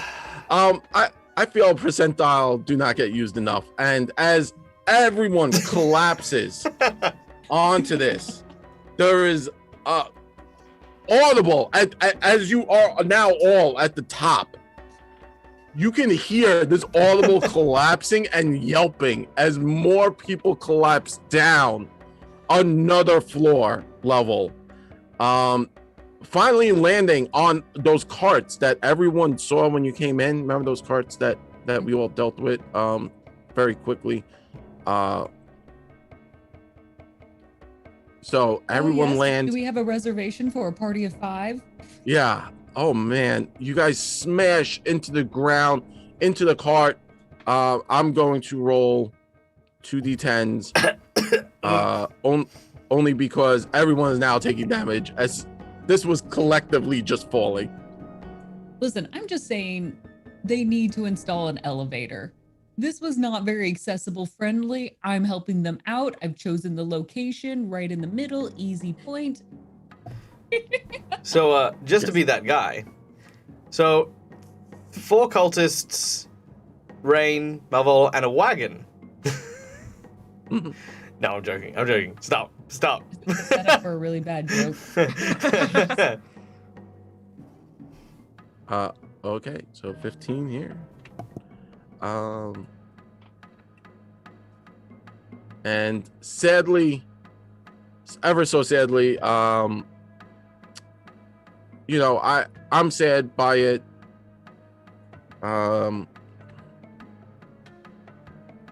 William is back to being prone with these other 2 cultists. I'm so sad. Additionally, the cart has smashed to pieces as you collapse down so many floors. There are holes Nexon, Cassandra, you can look down and you can see now that they've gone all the way down. What would Collodi like to do? As that was just Marvolo's turn. That was just my move action. That was move action. That was just. Just backed up. All right. Collodi didn't see that, so Collodi doesn't laugh his ass off. He would absolutely have done so. Collodi will, of course, start ominously whistling and chases after this dude. As once again he just winds up his chainsaw and is going to lay into this this poor cultist. Oof. Yeah, that's that cultist did not make it. Yep. Oh no. Oh, I didn't realize this. We had a thing. So Jared, do you recall Yes. when McBluff decided to give a lovely $20 donation, of course, to the wonderful Cassandra, which of course, thank you McBluff for the generous donation. I also failed to notice, but now have noticed, that we have ticked over the boss meter. Oh. The soft whimper from Dawn. That was gold. But yeah, that's the thing. Thank you, McBluff, for that donation. And with that, as the boss meter does, it does shake things up. I do need a few moments. I think the party collectively needs a few moments. And in the height of this battle, trying to figure out what is going on, I'm going to ask if Michael can send us to a quick 15-minute break so that we could set everything up proper and entertain you guys. So thank you very much for being here, and just stick around 15 minutes and we'll see what McBluff has given us. So thank you.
Greetings and salutations, everyone. Welcome back. Now, first of all, I've got to give a very warm welcome to the mass amount of people that are watching this show.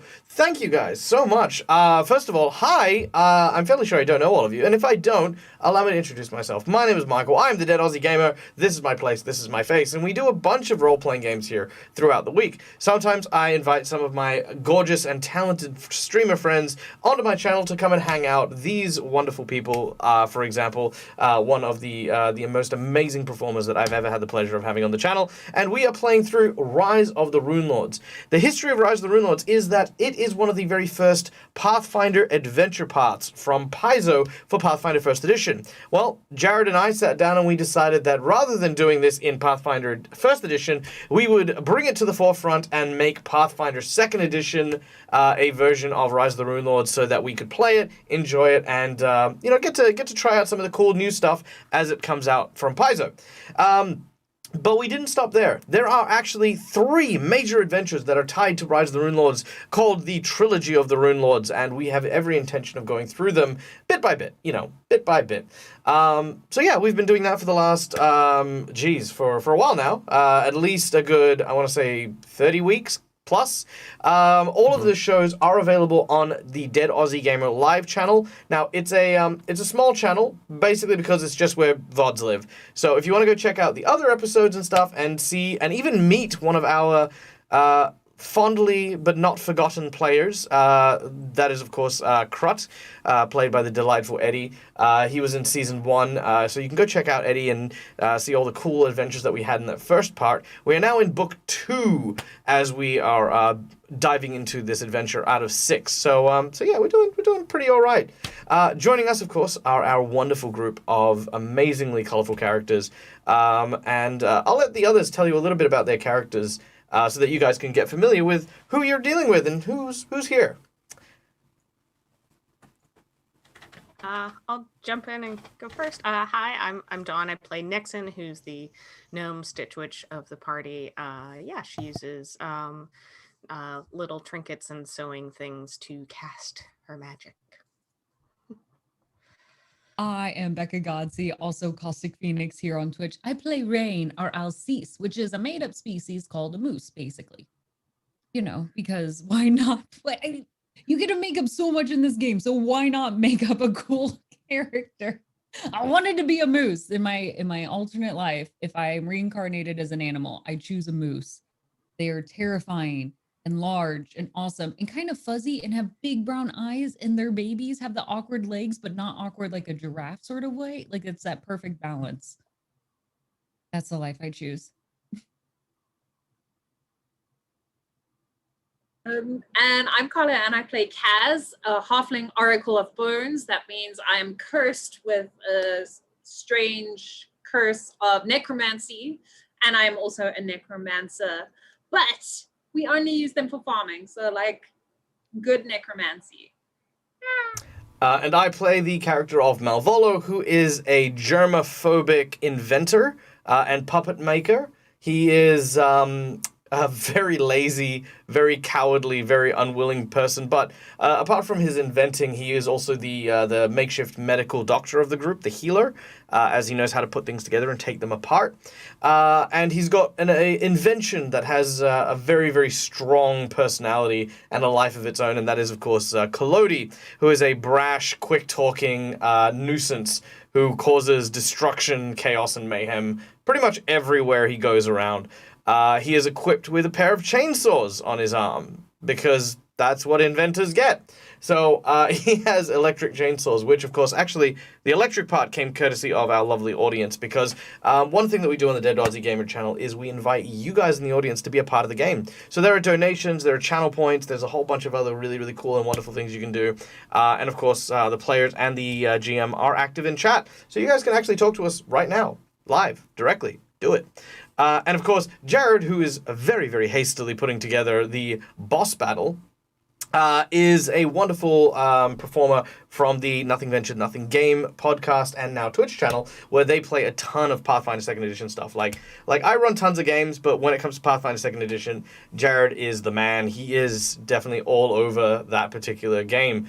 So one of the cool things that we have actually as a donation reward is, of course, a boss bar. So down the bottom of the screen, you actually see there's a little health bar that's down there. Once that ticks down to 0, or every time it ticks down to 0, should I say, it will generate a boss, which just happened. So it's fully improv.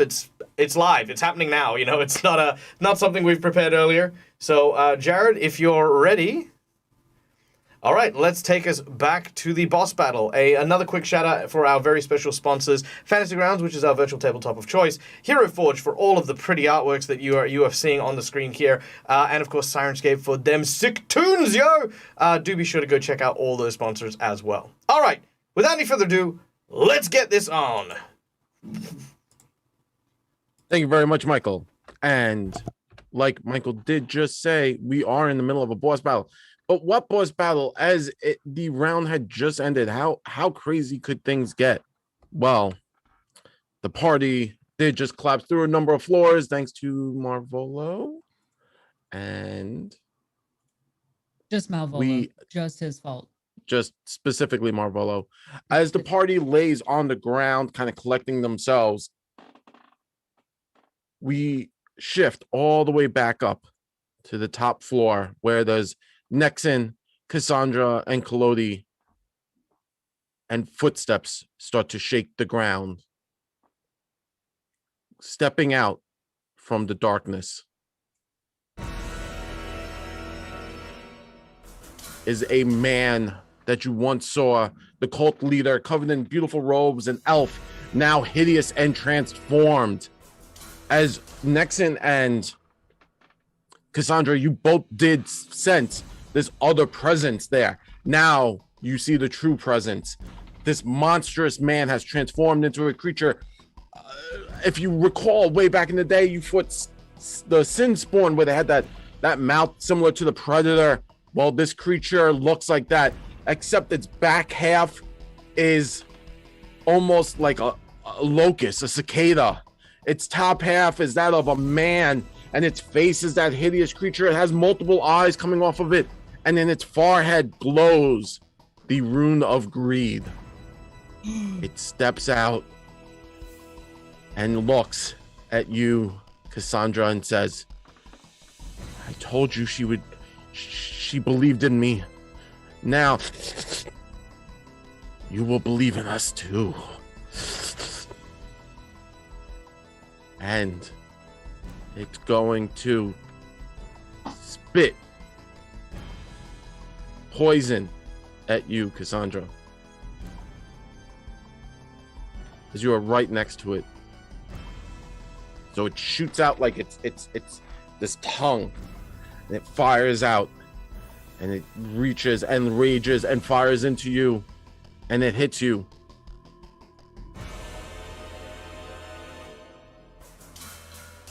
Taking a little bit of damage as the new form fights in its own head for control. It shakes and shivers, and that will end its turn. But this is a hideous creature. What will you do, Nexon? Right.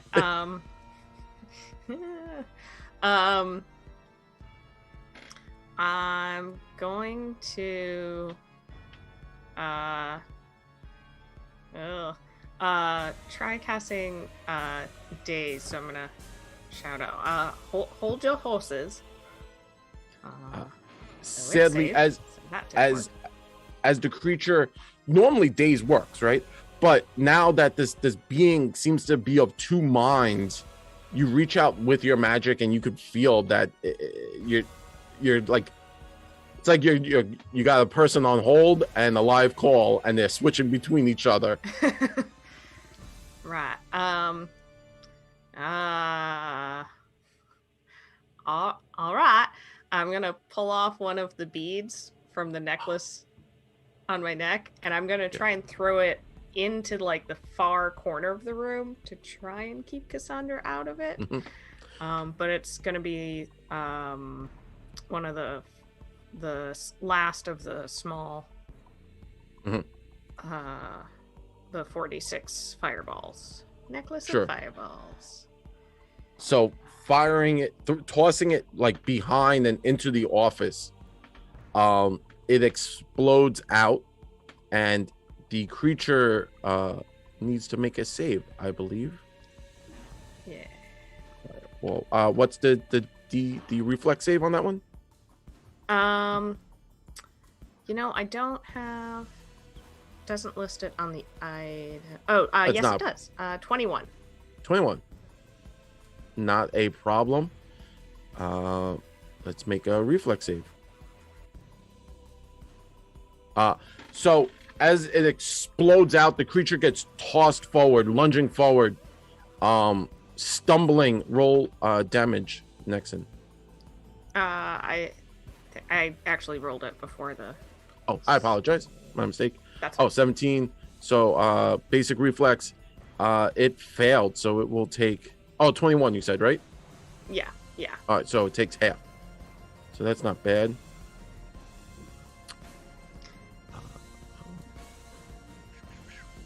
Fire.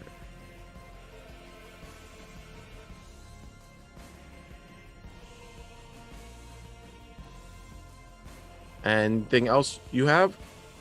Nope. That's all 3 actions. Wonderful.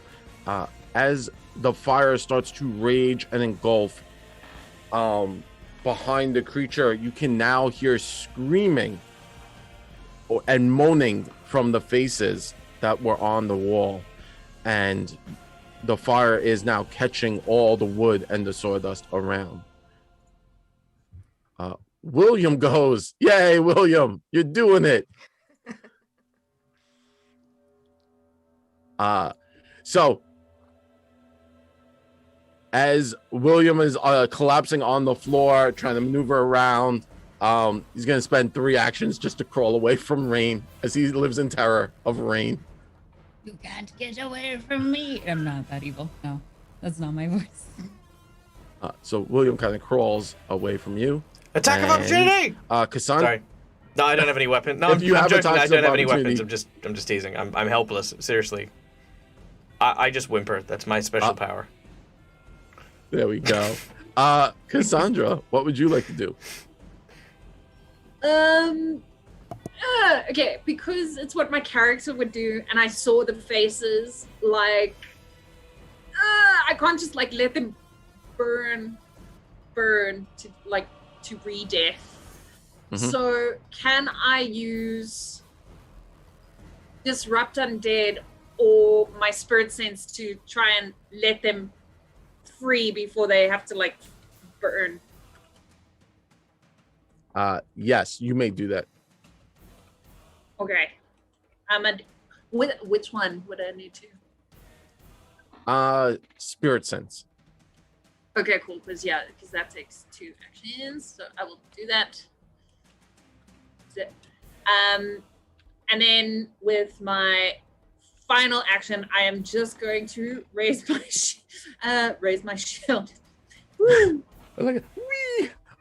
Yeah, So- I'm just like, and now there's no more smack talk. It's just Mhm. like, I'm just gonna raise my shield first, and then behind my Mhm. shield, I'm just gonna try and release those people. And I'm like, this is not happening. I'm saving the people. Oh my gosh. Not a problem. As you raise your shield and you kind of reach, how can I say this? You reach up and reach out with your mind. You start to feel the spirits of everyone in there, and all those black strands and sinew that stitch them together as they snap on fire. You look over and you can see Nexon also kind of like looks at you, and you make eye contact, and a ethereal set of sewing shears kind of appear. And as you reach out from Nexon's bag and you reach out with your mind trying to touch those spirits, and it starts to snip the black cords that created this wall of faces, and each time they kind of cut and shear away, you can see Cassandra, you could see a faint image of a entity, and then they fade into the wind. And this is going on as you kind of focus and put yourself in that position, blocking yourself. And now we move over to Rain, who is downstairs, not knowing what is going on above you, the chaos that is ensuing. You're just down there. The floor is collapsed below you. You're in a pile of people and cultists, and Marvolo's down there with you, and there is just the cart collapsed underneath everyone's weight. Malvolo is sort of like groans and goes, "Okay, no, that was my fault. I'm so sorry."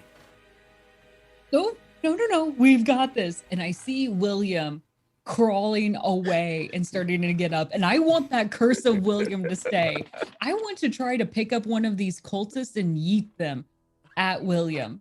I want to lift them. No one gets away. In which I would like to try to lift and then throw.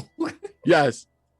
So picking up one of the sad cultists, you try to yeet them at William. Please make a D20 check, and we will see what happens. Your D20? Athletics check. Cool. 30. 30. There you go. So one of the cultists flies over and smashes into William as he's standing, knocking him prone because his back was to you. Knocking him back prone. He hits the floor. Roll a D6, right? A person's about a D6, right? Worth the damage? 4 points of damage. 4 points of damage to the cultist and to William. So I have a question, Rain. Was this more like I'm just trying to stop you, right? Like, it's not lethal. You're not trying to kill them with the cultist, right? No, just like you don't get to leave. Okay. No one leaves without my permission. So as you yeet the cultist at William, the cultist hits William and both of them fall to the ground and they both thud, like hit the head real hard. It makes that thud sound.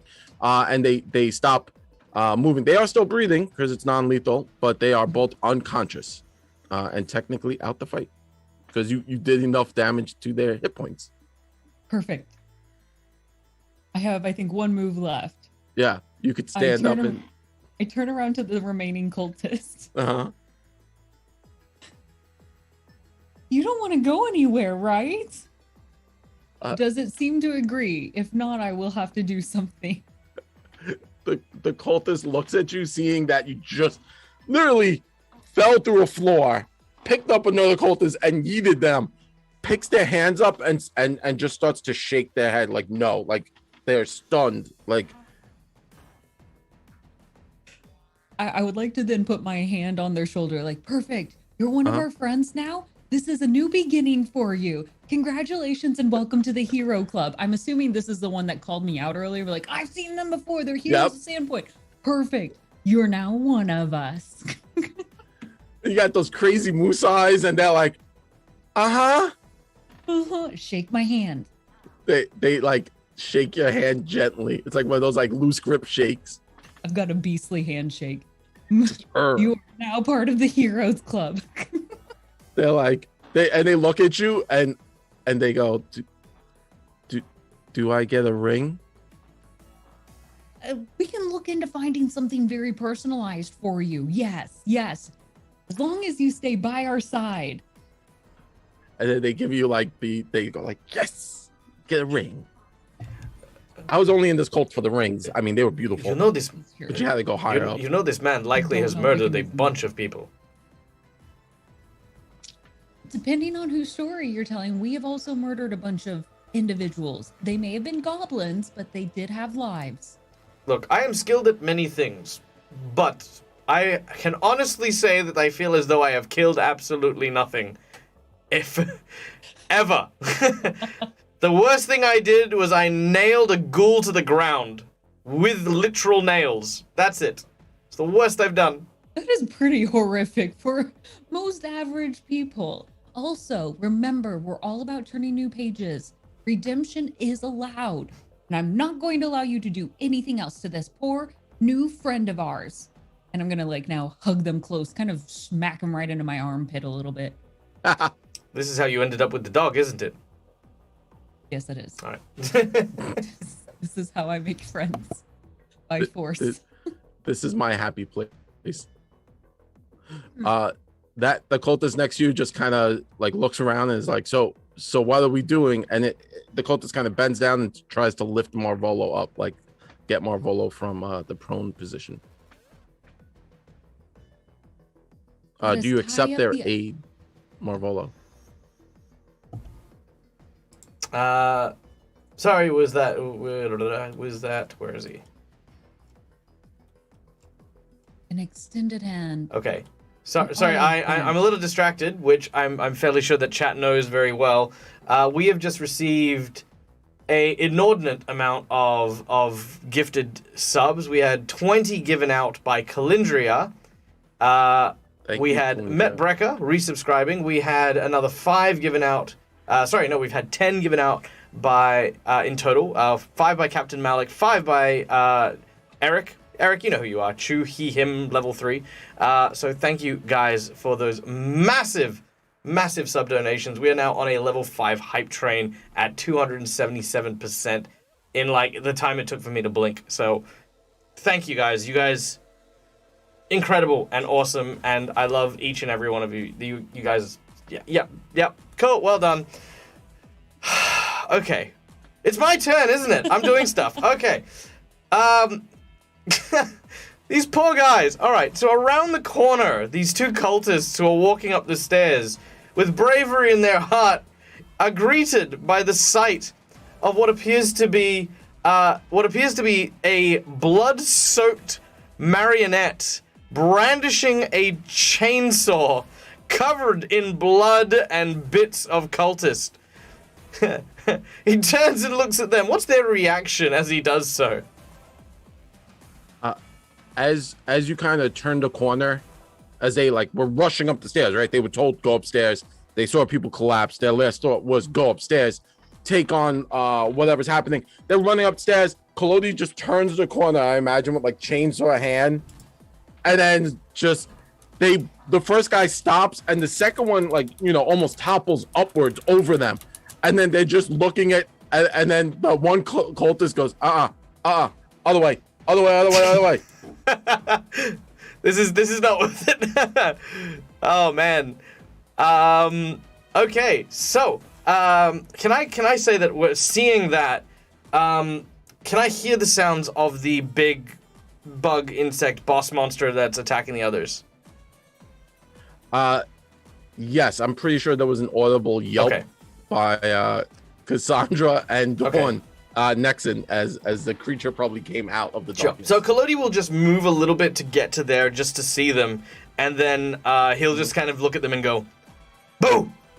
And then he'll look at the one that's sort of holding its ground. He'll say, I'll come back for you in a minute. And I'm gonna 5, 10, 15, 20, so that's the rest of that one. 5, 10, 15, 20, 25, 30. So I'm gonna have Collodi double move to over by this giant monster insect thing, whatever this happens to be. And as Collodi sort of gets there, he's like, You are one ugly mother. And listen, just between the 2 of us, I'm gonna chop you into such tiny fine pieces that people are gonna think that you're just part of the sawdust here, champ. All right, get ready, cause Collodi's gonna bring the pain. Where's Malvolo? That's all I can do with Collodi. Meanwhile, on the bottom floor, Malvolo is still just sort of okay, all right. Now, I'm going to stand up and I'm going to sort of shake my head, and as he does so, bits of the transmutation spell that transformed him into the olden disguise starts to just sort of dissipate until he's back in his white robes with the white mask. Okay. All right, that seems pointless. What do we do, Rain? Should we go up and help the others? I mean, that is a very long climb. No worries. We've got our new friend. What is your name? What's our cultist's friend name? Don't tell me it's another version of Billy. We have Bill. We have William. It's BJ.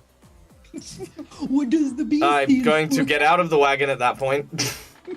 Okay. Okay. No, I've got an idea.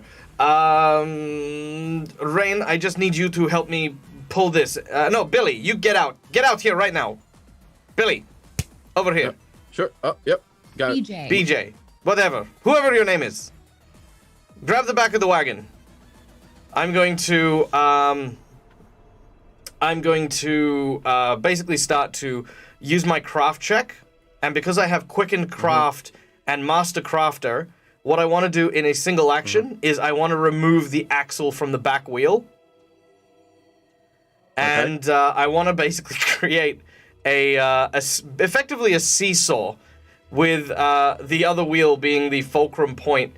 As Malvolo does this, he's going to go, okay, now this, in theory, should work. Rain, step on the back here. Mm-hmm. Okay. And Billy, follow me over here. All right. Billy's gonna follow. Oh, that's Rain. Sorry. Okay. Ready? I'm going to climb up on... Well, actually, I'm going to climb up on Billy's shoulders. Stay still. Mm-hmm. Okay. Well, this Okay. probably won't work, but... and we should probably do it the other way, but... Who knows? All right. Good luck! And I'm going to use my nat 20 that was gifted by our audience. And Malvolo is going to leap into the air. But the way I want to flavor it is that as Malvolo leaps into the air, he doesn't realize how tall he is compared to the size of the room. And as he hits the ceiling, just bits of like the broken flooring collapse on top of Malvolo and hit that little fulcrum. And the weight of that combined will launch Rain back up to the up to at least one of the higher floors. Okay. Sure. Yeah. I don't. I'm pretty sure there's no roll for this. I'm burning my nat 20. Let's make a roll. It's happen. gone. It's happened. Nat 20. Yeah. Nat Boom. 20. Let's see how high Rain goes. So we're on the bottom floor, and there is How one, high two, am I? 3 floors. Roll it. Roll a d4 plus 1, Rain. 2 plus 3. 1, 3. 3. So you reach the top. So Rain comes Superman style, just up through the floor. Now reaching the top, landing uneasily next to that giant hole Collodi had cut. If it were me, I'd like to land and be like, surprise, motherfucker. But that's not a thing Rain would say. And to be honest, you would be expecting the that other guy that we were fighting before. So it'd probably be something like, surprise, mother... Yeah. Yes. What is that? Scramble back. Get a back spray. I want to go back down. No. Also, I want to point out that Wait, Malvolo is so weak, Billy might be able to actually murder me. we kind of look at each other. It's just like, so you're not the barbarian of your group, are you? No, I'm a medic. All right, and you don't have any weapons on you? Nah, I have a puppet. He's upstairs. He's got a chainsaw. He's pretty cool. Yeah, like the top floor? Yeah, probably top floor. So I could kill you with this popsicle. Yeah, probably. I left you with a new friend. As Marvolo and Billy down there are having a conversation about murder and mayhem, the front doors kick in, and a person just kind of made out of armor, like full plate, just kind of kicks in the door and looks around and confused. And thank you very much to Calindria for the donation of an aid in this epic boss battle, which is about to go down upstairs. A paladin of good kind of steps in and says, what? Halt, everyone. What is happening?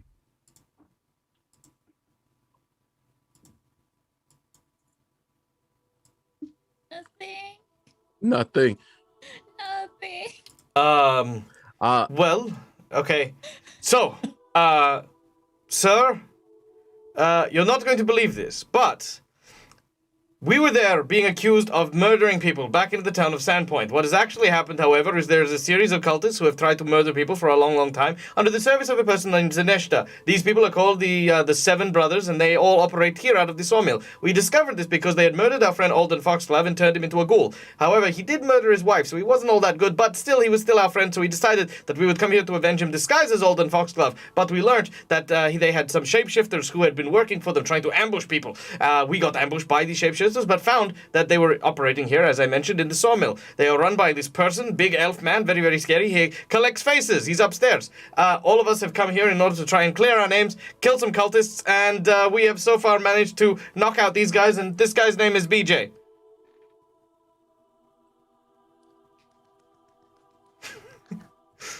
Take me to the cultist upstairs. Everyone is under arrest, and the Lord Mayor will have to sort this all out. Please take me to all these cultists. And then he looks down, and he sees William and the other cultists that Rain kind of yeeted at him, and he pulls out a notepad and writes a citation and places on William, and then another citation on the other cultist.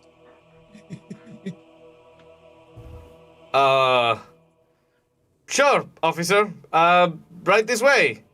I point at BJ and I say, "Don't you run. Don't you go anywhere. Don't you leave me here. I swear, I will be so angry. If I come back down here and you are not down here, I will allocate all the resources available to me to make sure that you suffer. Okay? Answer me, BJ. What? I'm part of the gang now. I'm doing a ring. If the next word out of your mouth isn't yes, I'm going to slap you. Okay. Yes. I'm gonna then help him upstairs. Malvolo's gonna, yeah. Right, so you guys kind of head up. So you would be at the level that Rain had web everyone, which is a floor right below. And as you're coming up, Marvolo and Atlas, you run into two cultists that are now bolting down the stairs. And Atlas kind of reaches out and grabs one by the neck and is like, "Halt! What are you doing here?" And the cultist is like, "Nope. The puppet upstairs with the knife said to leave." And the Atlas puts him down and looks at you, Marvolo, and is like, "Is that the man with the cult leader? The elf?" No. He's an idiot. Don't worry about him. He is one of our people. Don't worry, you'll recognize him. Big, broad-shouldered man, elf ears, actually quite good-looking, slicked back hair. Mm-hmm. Yes, you will not miss him. Very clear. I clearly identify which one is the bad one. Thank you. And he looks at the two cultists and he says, "Improper attire," writes up 2 more citations and gives it to them. You will be needed to be seen in the courthouse tomorrow by 9 a.m. Thank you. And then looks at you, Marvolo, and is like, "Shall we continue?" Are you going to arrest them? Or, I mean, they you know what? I'm sure. Yeah. I have given them a citation for improper attire. They have not killed anyone, and it seems there is bigger problems upstairs. Okay. Sure. Yes. Malvolo takes a moment to wonder if this person was someone that Malvolo built, because he and Kalodi definitely seem to have the same logic engines running. As he looks at the two cultists who are now just going, like, I mean, I'm just expecting, like, I'm turning around, and they're just like, "That was weird," rips up the tickets and just leaves. Yeah, they're just like, "Oh, okay." just okay. They're like, "Sure." Okay, yep. So your last action is as you kind of you the two of you are coming to the top of the staircase. He's dragging you along, Marvolo. There's my go. My beastie now gets to go. Rain, you kind of landed up here now, seeing this creature in front of you. It's hideous. Its mother doesn't think so. Sorry. It's struggling to keep itself in kind of control. You could visibly see it's not doing well. It's just shaking its head, and it every so often one of its eyes close independently of each other, and it seems to be blinking. I would like Nexon and Cassandra and Kolodi to make intelligence checks, and Rain. Oh man. So just roll your intelligence modifier on the d20. IR intelligent. I have 12. I have 12 intelligences. I too have intelligent of the 12. I have +3, but a nat 20 has saved me. Ah, Oh, nat 20, nice. She's super smart. She read books. Yeah. For this time. I'm like, it's the power of the spirits that I set free. They were like, "Psst, this is the answer to the test. Yeah. They came over and they're like, it's all bees. It was a trick. Cassandra, you realize that the blinking from the eyes seem to like, it's Morse code, more or less. It's your best guess. You might be like, oh, it's trying to send us a message. It says, drink your Ovaltine. That's an old joke from a movie. No, I'm joking. If you want to keep studying that, you can, but that'll be more of your actions. But it is not your turn, as the beastie gets to go, and my beastie is gonna do the best beastie stuff it can. Its first action, it inhales deeply, and it exhales a spell, and that spell is, why is this not on here? I'm sad now. It's Stink Cloud. Gonna be sad. Yeah, stinky. Is it coming So from rears its mouth back. or elsewhere? It actually comes out from around it. It just sprays the stink.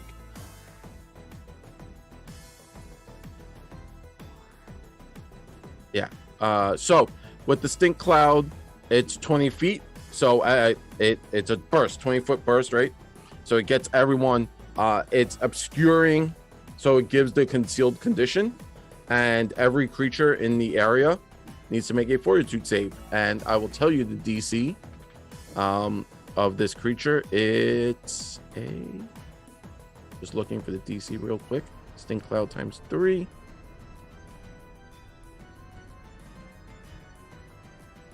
Sorry.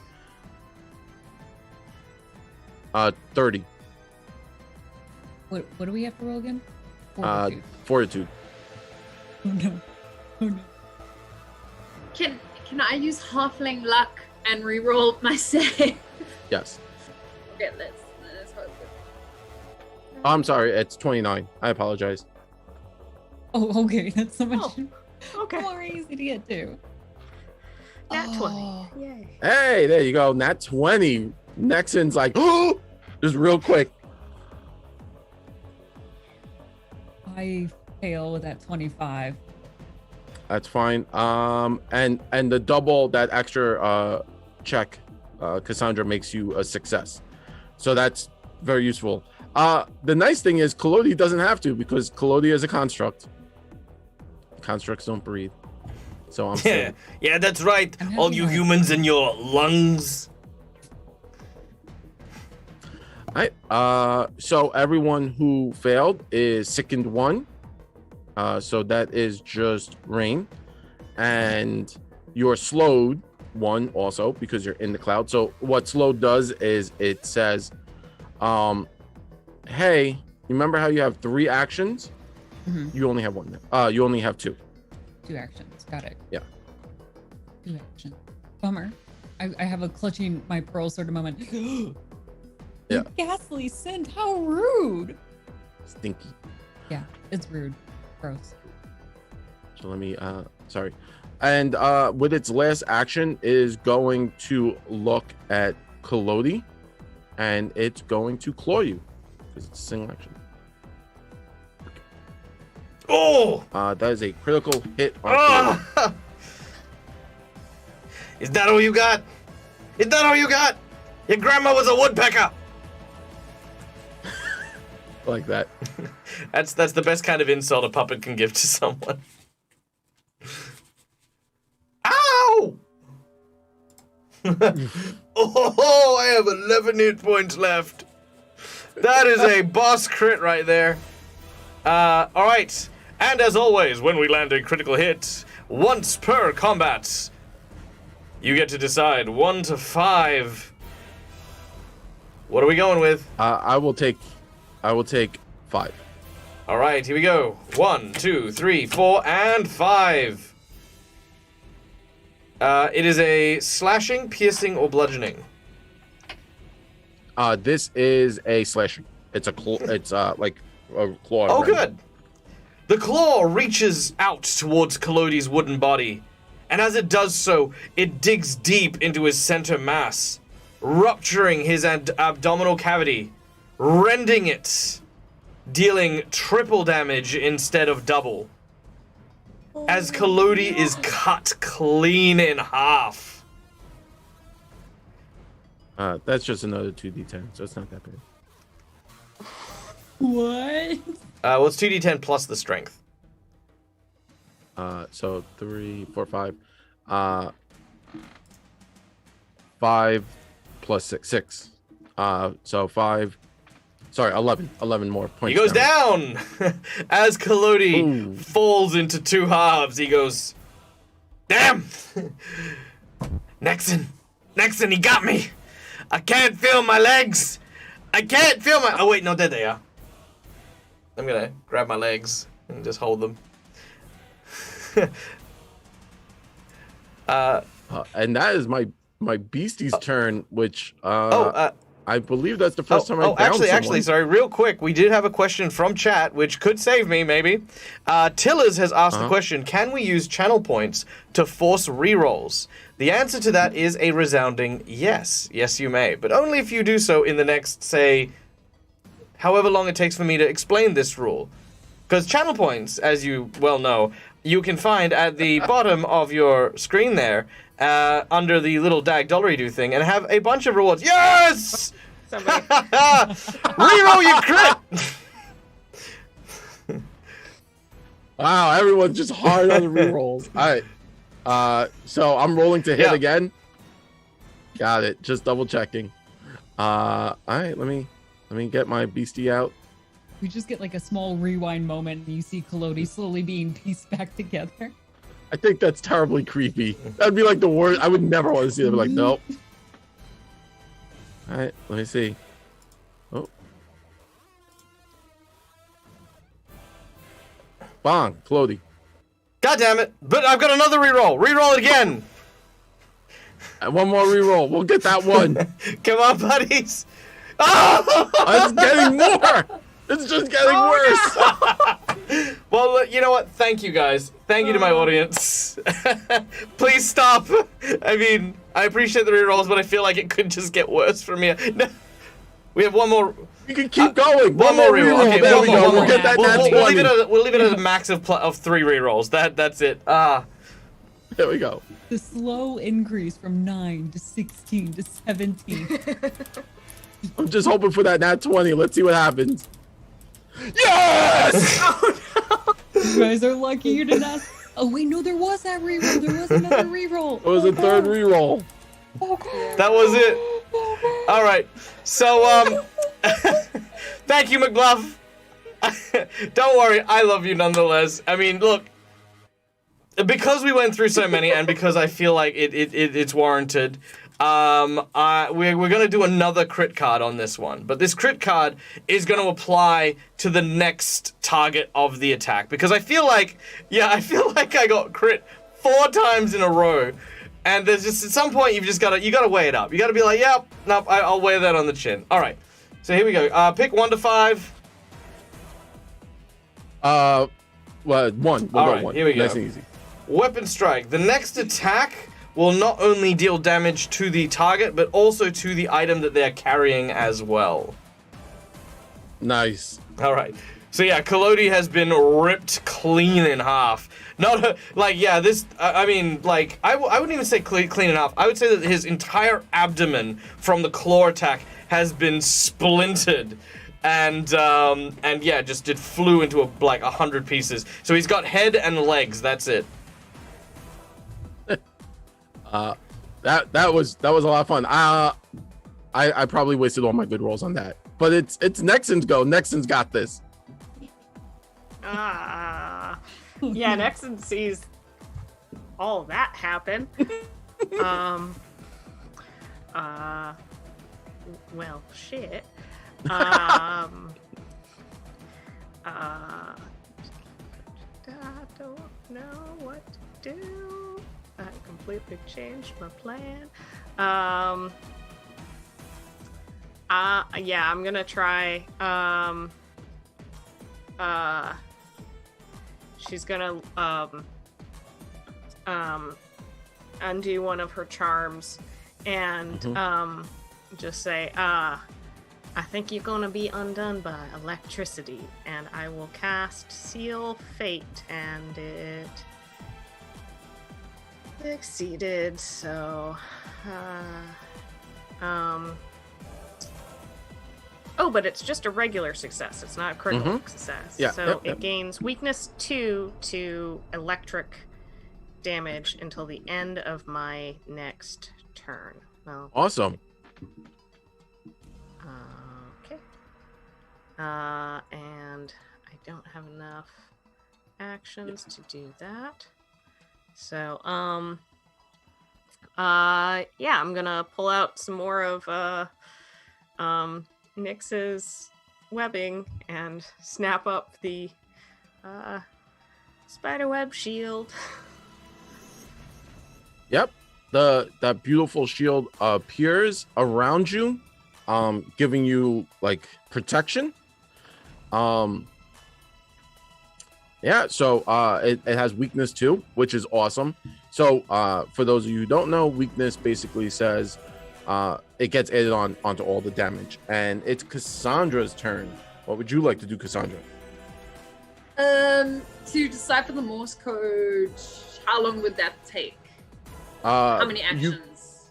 So if you start to like focus and really don't do anything, it would be 1 action. Like, and by I mean don't do anything. Not like, okay, I'm gonna focus and then like swing on a chandelier and like try and like, you know, like, but like you could still cast a spell. But like you would have to waste an action to focus. Cool. I'm gonna first cast False Life, which I have in the ring, which takes 2 actions. Yes, I need health here, which it gives me 6 plus my spell casting ability modifier, which is charisma. So for you, that is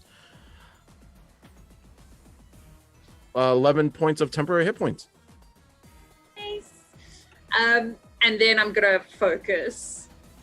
Yeah, and I'm just gonna like, you know, when you're shocked and you're just staring at it and you're like, I don't know what to do, and then just looking at it.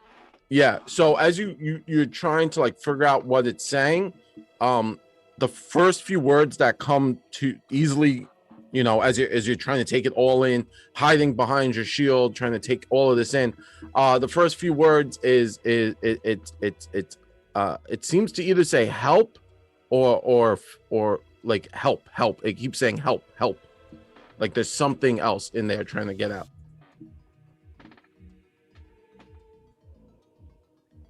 Okay. Yeah, I'm just gonna freeze for this moment, and in my next turn I'll say something. Cool. Rain. Also Kalodi. Yeah, Kalodi is in pieces. I mean, you could run over there and try and stitch them back together. Kalodi just torn asunder, just wood splints all over the place. Rain's heart drops to the floor, and you see like this immediate defensive mom look pop up in her eyes, and she moves closer. And as she does like that mom like stomp, like the serious steps, she's coming for you, you're gonna get grounded for the next month. We're going big. She casts Weapon Storm, and that dagger of venom that she holds up begins to float and then duplicates into 4 different blades. They will need to make a reflex DC of 22. Ooh. My reflex. Let me see.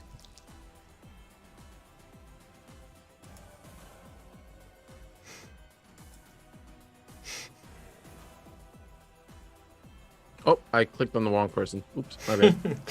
Jared, leave William William alone. failed, Just though. leave him alone, okay? He's out of the William didn't battle. make it. William alone. Jesus. Right. Maybe if I can.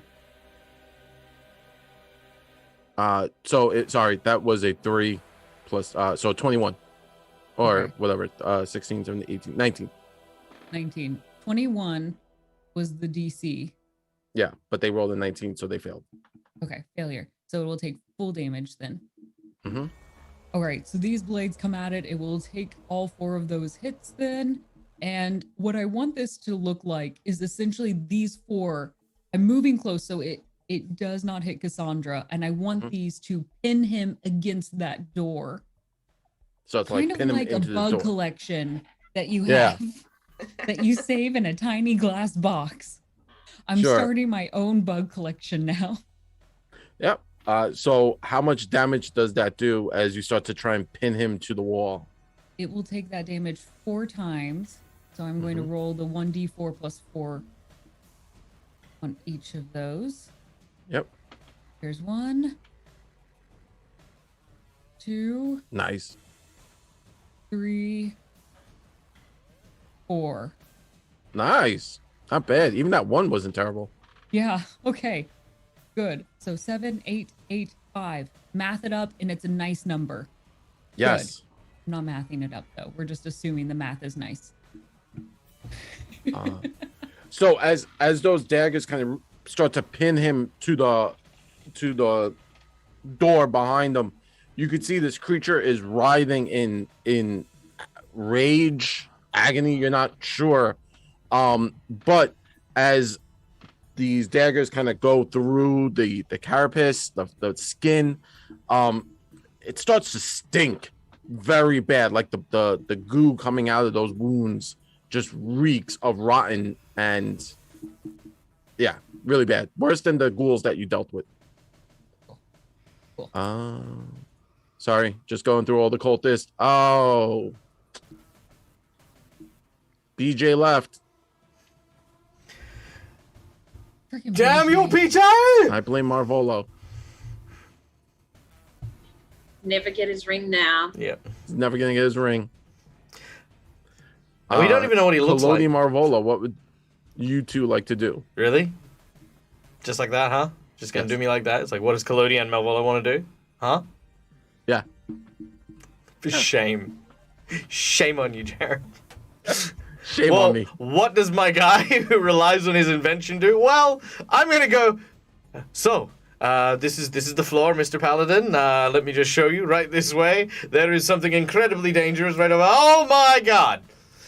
This is the first time Malvolo has laid eyes upon the horrible monstrosity in front of him.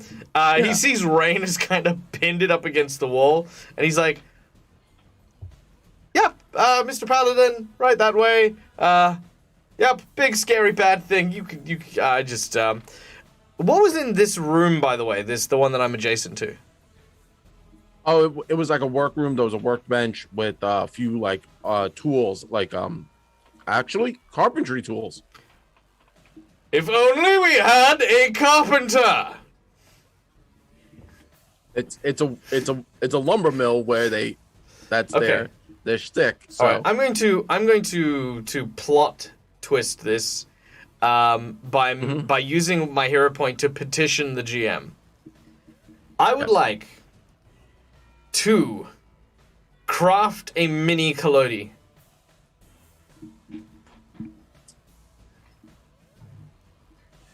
okay, but you gotta give me that hero point. You can have the hero point. I'll give it to you. I'll give you that one. Okay. So, for the hero point, Malvolo goes into the workshop, and as he looks around, he's like, oh. He moves his hand over the bench and over the tools. And as he does so,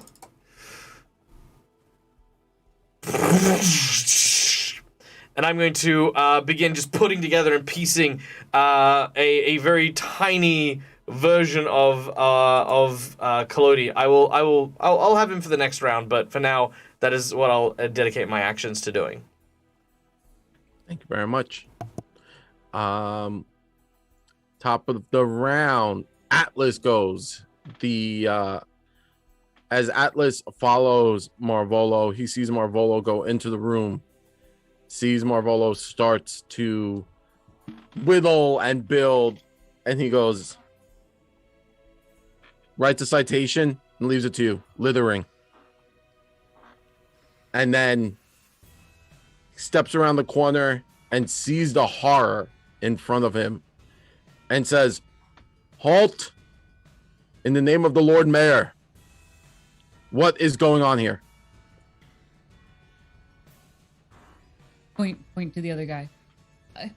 He started it. He looks. He looks and he sees the monster thing stuck to the wall. And he says, "Where is the elf man?" And at that, I think Kaz is gonna. He's inside. He's trapped inside. His eyes are blinking. He's asking for help. He's trapped inside this thing. With that, Atlas kind of pulls out his sword and moves towards the guy and says, "I will set him free." 5, 10, 15 steps on Kalodi. Gets there and will slash.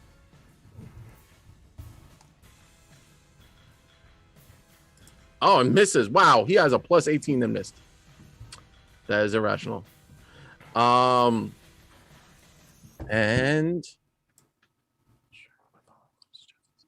yeah. Oops. And he missed the attack. He slashes the creatures on the wall, like jittering and really upset. So that makes me sad. I thought that would deal damage. It would be pretty epic. I'm sad on the inside. The spawn goes. Earbar. As it's pinned to the wall, it lashes out and it looks at this new interloper, and it fires its tentacle at him. The mouth tentacle. That will hit. Oh, that's wrong. Not the damage. There we go. Boop. Hits Atlas. Next, it looks at Rain, and it's going to fire the tentacle. It does have range. So it's going to tentacle you. And it hits. Gross. You're getting tentacled Uh, for a little bit of damage. And then last but not least, it's going to make a strength check to see if it can pull itself off of this door. You know what? I'm not happy with that. Michael, I would like to use my nat 20 that was granted to me. Oh, very well. With the nat 20, this creature rips, puts its arms behind its head, and yanks the door off of it, pulling flesh. You see sinew ripping out of this thing, and more that ichor leaks out of it, filling the room with that smell. And the creature hurls the door at Nexon. Nexon, you duck as it slams into the wall, breaking in now, leaving a hole. And you look behind you as where the door landed. You see Marvolo just standing there. As he was finished working, the door slams. But the problem is this. Nexon, you threw that pearl, a fireball.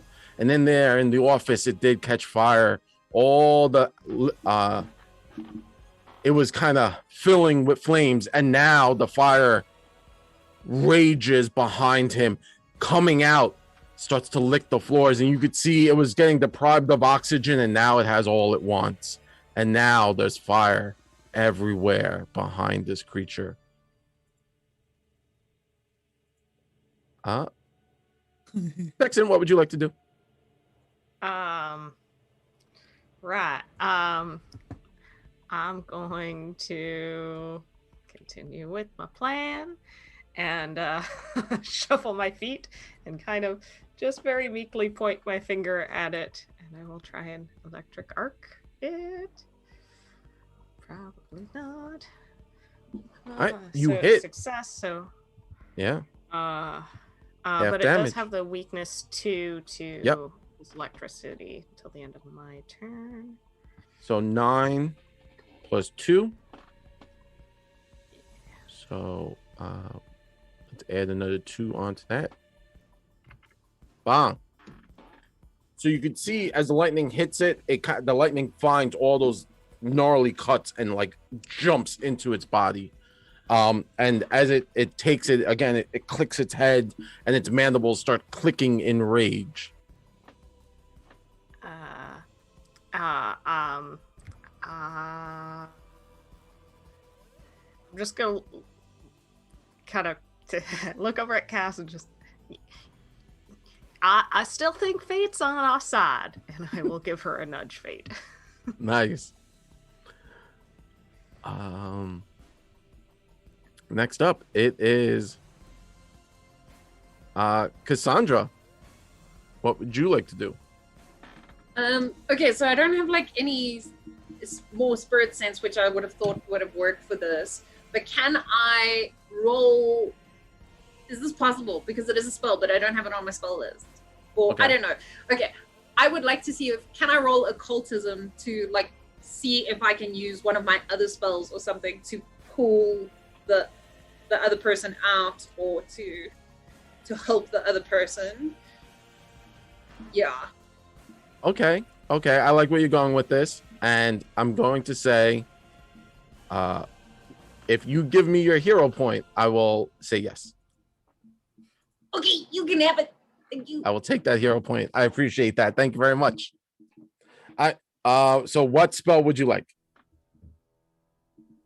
So, okay, so what I have currently is I Mhm. have Disrupt, Okay. undead, but I don't think it's undead. I have Animate, but Mhm. I don't think the person inside is dead. And then Mhm. I had Spirit Sense, but I've used all of my Spirit Sense. Mhm. Although but I've used all of those level spells because I can move it up a level, hey, and I can recast. Mhm. Okay, so I have Reaper's Lantern. It's a lantern that calls the living towards. It calls the dead towards the death and the living. And could I like somehow maneuver Reaper's Lantern to call Mhm. the guy out of the body of Yes. this thing? Yes. So, spending your actions to summon forth this lantern, this ethereal lantern, you kind of, there you go. Bill the cult is saved. I'm proud of him. I'm so proud of Bill. Bill.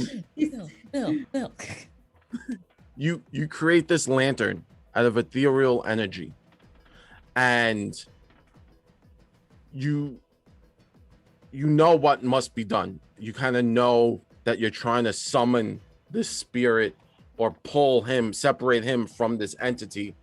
And as you hold the lantern up, it actually interacts with Nexon's golden string. And Nexon and Cassandra, you both have this quick realization that string might be one of the legendary strands of fate, where the ancient gods speak of everyone having a life strand and being able to cut it and maneuver and change it, and having that the lantern calls to it and the string kind of attaches, kind of like you would plug in an outlet.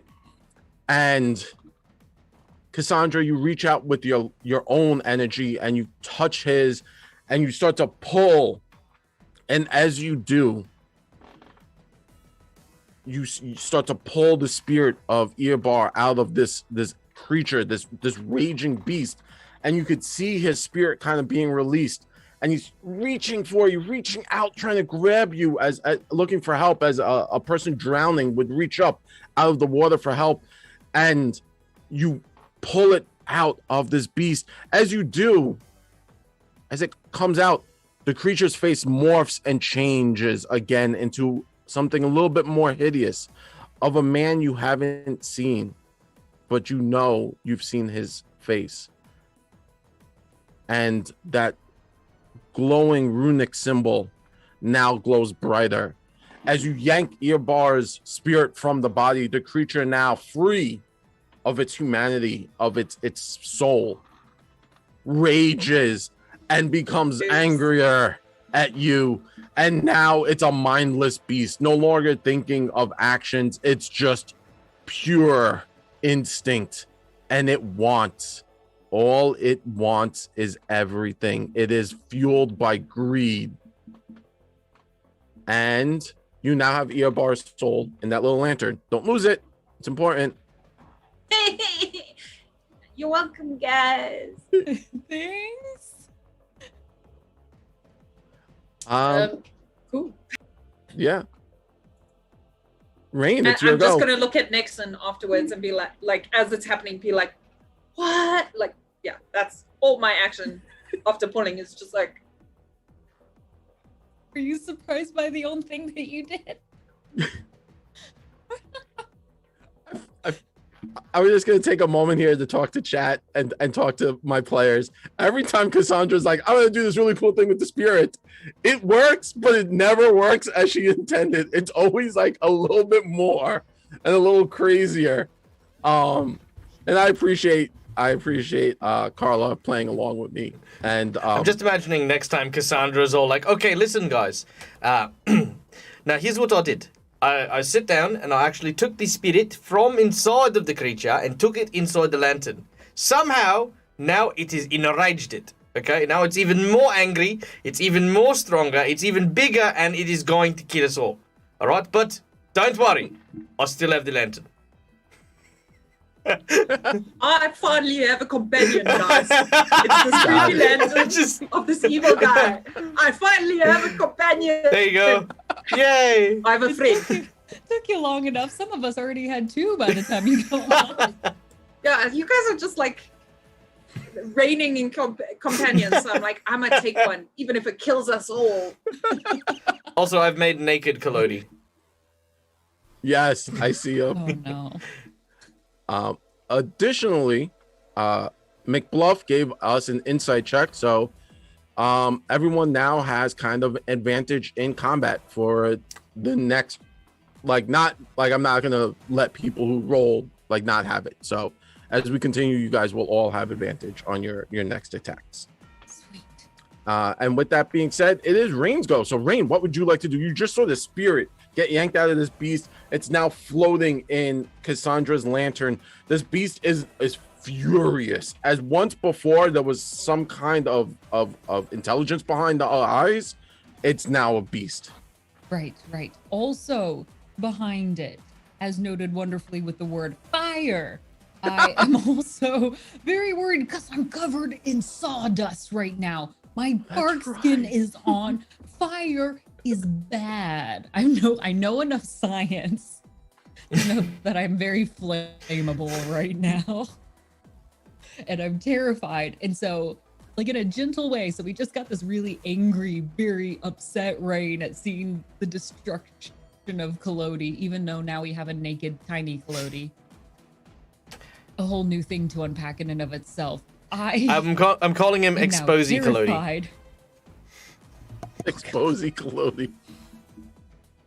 Is he gonna get a citation for that? Public nudity is not okay. Not everyone's wanting that. So she's just going to gently, and I'm going to cast Gust of Wind. And it is a 60-foot line through what used to be Ironbriar and also through to that fire itself. So on this end, it will extinguish small non-magical fires. So I don't know if that counts as small, but perhaps if it's big, maybe it just kind of keeps it back there. Yes, For a it little will. bit It will longer. push it back. Yes. Okay. And it can push larger objects, and they will have to try a fortitude save. Okay. Fortitude. It succeeded, but that's a basic success, so it still gets pushed, right? 5 It feet or can't something like move that. forward. So it doesn't get pushed back, but it cannot move forward. Okay, got it. It's stuck there, frozen. It cannot move against the wind. So I guess maybe it could move to the side or back into the fire if it wants to. Maybe. We'll see. Maybe. We'll think about it. Maybe rabbit. Maybe. Yeah, that takes my 2 actions. That's my turn. Got it. Not a Don't problem. get close. Don't get close. Don't get close. And oop. My cultists should probably all be gone at this point, as they're all in the city, just running free. Collodi, Marvolo, and now Exposi Collodi. Yep, Exposi Collodi. All right, so regarding the statistics of Exposi Collodi, am I just using the regular Collodi, or am I, or will I? Yes, you could use the regular Collodi. It's because it is smaller, we will say it just does a little less damage, maybe -1 damage on like melee attacks, but it doesn't have the chainsaw hand. If that's acceptable. That is perfectly acceptable. Okay, so Exposi Collodi, a tiny nude Collodi, emerges out of the workshop and runs across the room. It's literally like watching a Chucky doll, just tick, tick, tick, tick, tick, tick, tick, tick. And as it does so, it's gonna sneak up in the same square as Collodi's in, and is going to try and just start like like just basically leap onto his like thigh muscle and just start stabbing like a freaking psycho. Oh no. Okay. But sure. Let's make this go crazy. Let's, I missed. Exposi Collodi. No. Yeah. But I do have advantage. Yes. I wonder what I will take. I feel as though, for my own sake, I should probably not take the natural one. That being said, I am then going to, with my following action, have Malvolo step out of the... Sorry. Calm, Michael. Calm. I am going to get some wood varnish from inside the tool room. And Malvolo is going to walk out, probably the most boss he's ever been. As he does so, he's going to take the paint can, can of varnish, crack it open, and I'm going to throw it on Exposi Collodi and the creature. It is incredibly flammable. And it's like, and Collodi, and Malvola says something along the lines of like, I forgot the finish. And then, ha! I'm gonna throw the varnish on. Sure. What? Make a like a ranged attack because you're just tossing the varnish on them. Okay, with advantage. All right, I'll just use my dagger for this one. Come on, babe. Boom, baby!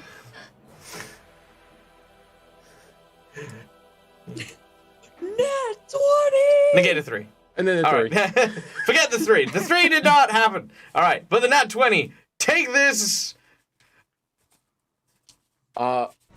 So hurling this varnish all over this creature and exploding Collodi, the varnish kind of catches fire as you were very pinpointing. It catches up into the wind that rain is making, and it now explodes out the side of this building.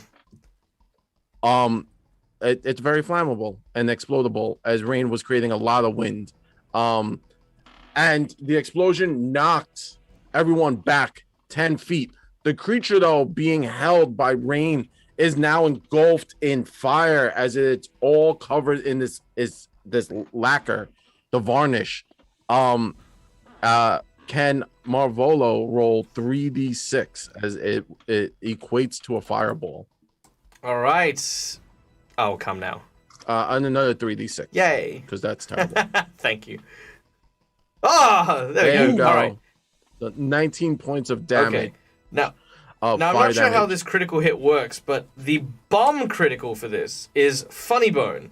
The target begins to laugh uncontrollably until the end of its next turn. While laughing, it has slowed 1 and cannot use reactions. So, So creepy. yeah, so I'm imagining that this creature has just been hit with this varnish, and exposing Collodi is on fire, hanging onto it. It's being hung onto. The fire is licking up everywhere, and you just hear this as this just this evil laugh. It's like, well, that is ominous. All right, well, I did my part. Goodbye, everyone, and I'm going to walk back. Start leaving. So everyone did get pushed back 10 feet with that explosion. Collodi's top half kind of gets thrown back 20 feet a little bit. Atlas also got pushed back. Next, you were far enough that you didn't have to really worry. Next is like, yes! Carla, was Cassandra kind of in front of the hole? Yes, Cassandra was in front of the hole. Cassandra teeters back on her heel. And as Cassandra teeters back, Rain reaches out as you both were kind of like near each other. And Rain, you reach out, make a reflex save. Rain, I want to see if you could grab Cassandra. Yeah, I'm focusing on the lantern. I'm like, and then I got no. like, Don't fall in the hole. 27. Now, as Rain and Cassandra, Rain, you reached out and grabbed Cassandra. I am going to use my last godly power of a sin boon, and I'm going to launch my sin boon out there and make things even worse. As the explosion rocks, Atlas falls backwards, being made mostly from metal. He collapses down and takes out the floor, now engulfed in flames. Atlas takes out the floor, and Nexon, Cassandra, Rain, naked Collodi even, and fall. Marvolo, as you make your way to the stairs, you turn around, and the last thing you see are your friends collapsing into the ground as this creature rears up, laughing as the flames engulf its face and body, and the rune glows even stronger. And silence for a second. And then the creature makes eye contact with you, Marvolo, and says, "You're on my list." And then it explodes, and a wave of energy rocks out. Give me a reflex save with disadvantage, because I can do that because I still have that negative hero point. Mwahahaha. So the 11, the 23, you fall head over heels. You see that little hole right there? Yeah, maybe. By Marvolo. Ah! Oh no.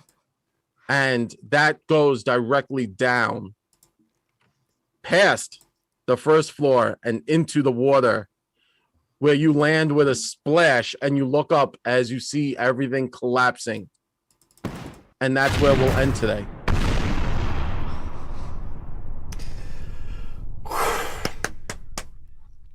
Whoa, that was... Oh. Wow, that was awesome! this started off like as a fun, like, how do we get away without fighting these people, but also fighting these people? And then it turned into a giant, awful bug boss battle. And more. And then it became desperate survival. Yeah, no, absolutely. And thank you to everyone who donated for the boss battle, guys. It's one of the weird things, you know, like you can play D&D in person, you can play D&D online, but when you play D&D on a Twitch channel, right, guys, it's got to be involving you guys, got to be involving the audience, and like that stuff you can't make up, right? It's just it was so epic. We've gone over time because it was just so gripping every step of the way. So thank you guys, and of course, thank you to our wonderful game master Jared, who concocted all of this in the 15-minute break. 15 minutes to make this encounter. So that was awesome. Thank you so much. I appreciate it, and thank you to my players. As always, a GM can do whatever they want, but it's really the players that bring it to life, and don't argue back with the GM, because I pulled a lot of liberties. I was like, I'm just gonna start doing things and see who calls me on my bluff. So I appreciate it. Thank you, Michael. And everyone here is amazing, and all of them in their own right, either play or GM. Carla, you know, Dawn, Becca, Michael, you guys all play, so you know the rules. So when I'm calling bullshit, they know I'm lying, but they're here to put on an amazing show with myself, and I appreciate it. So thank you very much from the bottom of my heart. And of course, thank you so much to everyone. Jeez Louise. So let's go into our ending, right? To give out shout out to our sponsors. Thank you very much to Hero Forge. All these really dope. By the way, don't let anyone lie to you. Michael built all of those. This way, Michael's next to me. Built all of those miniatures in that 15 minutes. So you could see the Eobar miniature. You could see all the little monsters. Atlas. He did all of that. Rain's got her little LCs right there, who's dope as heck. So he did that in the 15 minutes I was putting together craziness. So that's really dope. So Hero Forge kind of steps your game up. Sirenscape with the cool mwahaha at the end, explosion, appreciative. And of course, Paizo for creating a really fun adventure. But as always, we couldn't do this without the love and support of everyone out there in Twitch land. You guys made this amazing. Like, we wouldn't have had the boss battle. It got bananas, and I appreciate it, and it's all love. But that's enough from me. You heard me talk for over 3 hours. So let me shut up and throw it over to my amazing players. And I'm so hyped. Dawn, tell them where they can find you when you're not here, making me hyped. Dawn. Hey folks, so when I'm not here, you can find me over on our YouTube channel, Roll for Initiative, where I make videos with my partner Ryan all about tabletop RPGs and our other geeky interests. And you can also find us on Twitter and Instagram at R4iVlog. Dramatic pause. Yay. Okay, I'm the ex-caustic Phoenix here on Twitch. I play Rain, our wonderful Alcese. You can find me here later tonight at 6 p.m. Eastern time, where we're playing more Mass Effect. I'm supposed to be playing Destiny, but I really want another good story, so we're going back into Mass Effect too. So I hope you all will join us. I am here on Twitch. I'm also over on plenty of other Twitch channels as well, and you can find me at Becca Godsey on Instagram and on Twitter. So let's come hang out. And I'm Carla from Dum Dum Die, spelled D-U-M-D-U-M-D-I-E. We play a D&D 5th edition homebrew, which you can check on our Twitch channel every second Sunday. So next Sunday in the morning, South African time, or you can catch up with us on our podcast. And I just want to say, before we end this evening, I've got the spirit companion, maybe. Peace. And of course, guys, my name is Michael. I am the Dead Aussie Gamer. This is my place. This is my face. And you can find it here a number of times during the week. I play and run a inordinate amount of tabletop role-playing games, not only on my channel, but all around the internet. So if you look up Dead Aussie Gamer, you will find me around the place. Thank you to everyone who followed and subscribed, who even just came to check us out today. You guys are amazing, and I really appreciate it. I'm very big on positivity in the creative space that we call role-playing. So if you yourself are a role player, a dungeon master, or a streamer, please give us that follow and be here all the time, because I love nothing more than hanging out with you guys, chatting about the thing that we love together, and building a strong community as well. So that's what I'm all about. The next thing I'm doing is in about 8 hours or so, I will be back here on my channel running Starfinder for some wonderful Patreons. So come check me out then. And yeah, that's what I'm up to. It's what I'm doing. Awesome. And I guess that leaves me, your lovable yet lovable but able to be hated GM Jared from Nothing Ventured, Nothing Gained. You could find me on our Twitch channel every Wednesday, where we will be fighting our way through hordes of demons in Wrath of the Righteous. That's on Twitch at NVNG. Wednesdays, 8 p.m. Eastern Standard Time. So if you're watching Carla, because you could follow Carla and Michael at their normal times, you're probably sleeping when I'm playing. But if you're awake, come check us out. Also, you could go to my website and catch all of our past episodes and podcasts from nvngpodcast.com. So much love and appreciation to everyone who checks us out. Thank you. Now, I'm going to toss it back over, go the wrong way, Michael. Oh, because Michael is definitely going to raid Yes. someone and give chats, because Michael does, that's what absolutely. he does. So, ladies and gentlemen, as always, we are going to go and raid someone from our Twitch channel. Unfortunately, if you have joined us at this period of time, it is, of course, very difficult to find people who are streaming. So, today we are going to go and stream one of my very close personal friends, someone who I've done a bunch of shows with. However, she does run a German-based channel. They're currently playing they're playing Shadowrun at the moment. It is Orkenspalter TV, and we are going to go and visit the delightful and wonderful Myri and Nico, who are two, again, very close friends of the channel. You can see us both performing in the Ghosts of Saltmarsh adventure, which is available on D&D Twitch. So if you want to see her and me getting into a whole bunch of mischief, and watch me play a very lovable Australian great white shark, then go check out go check that out, because that is a lot of fun as well.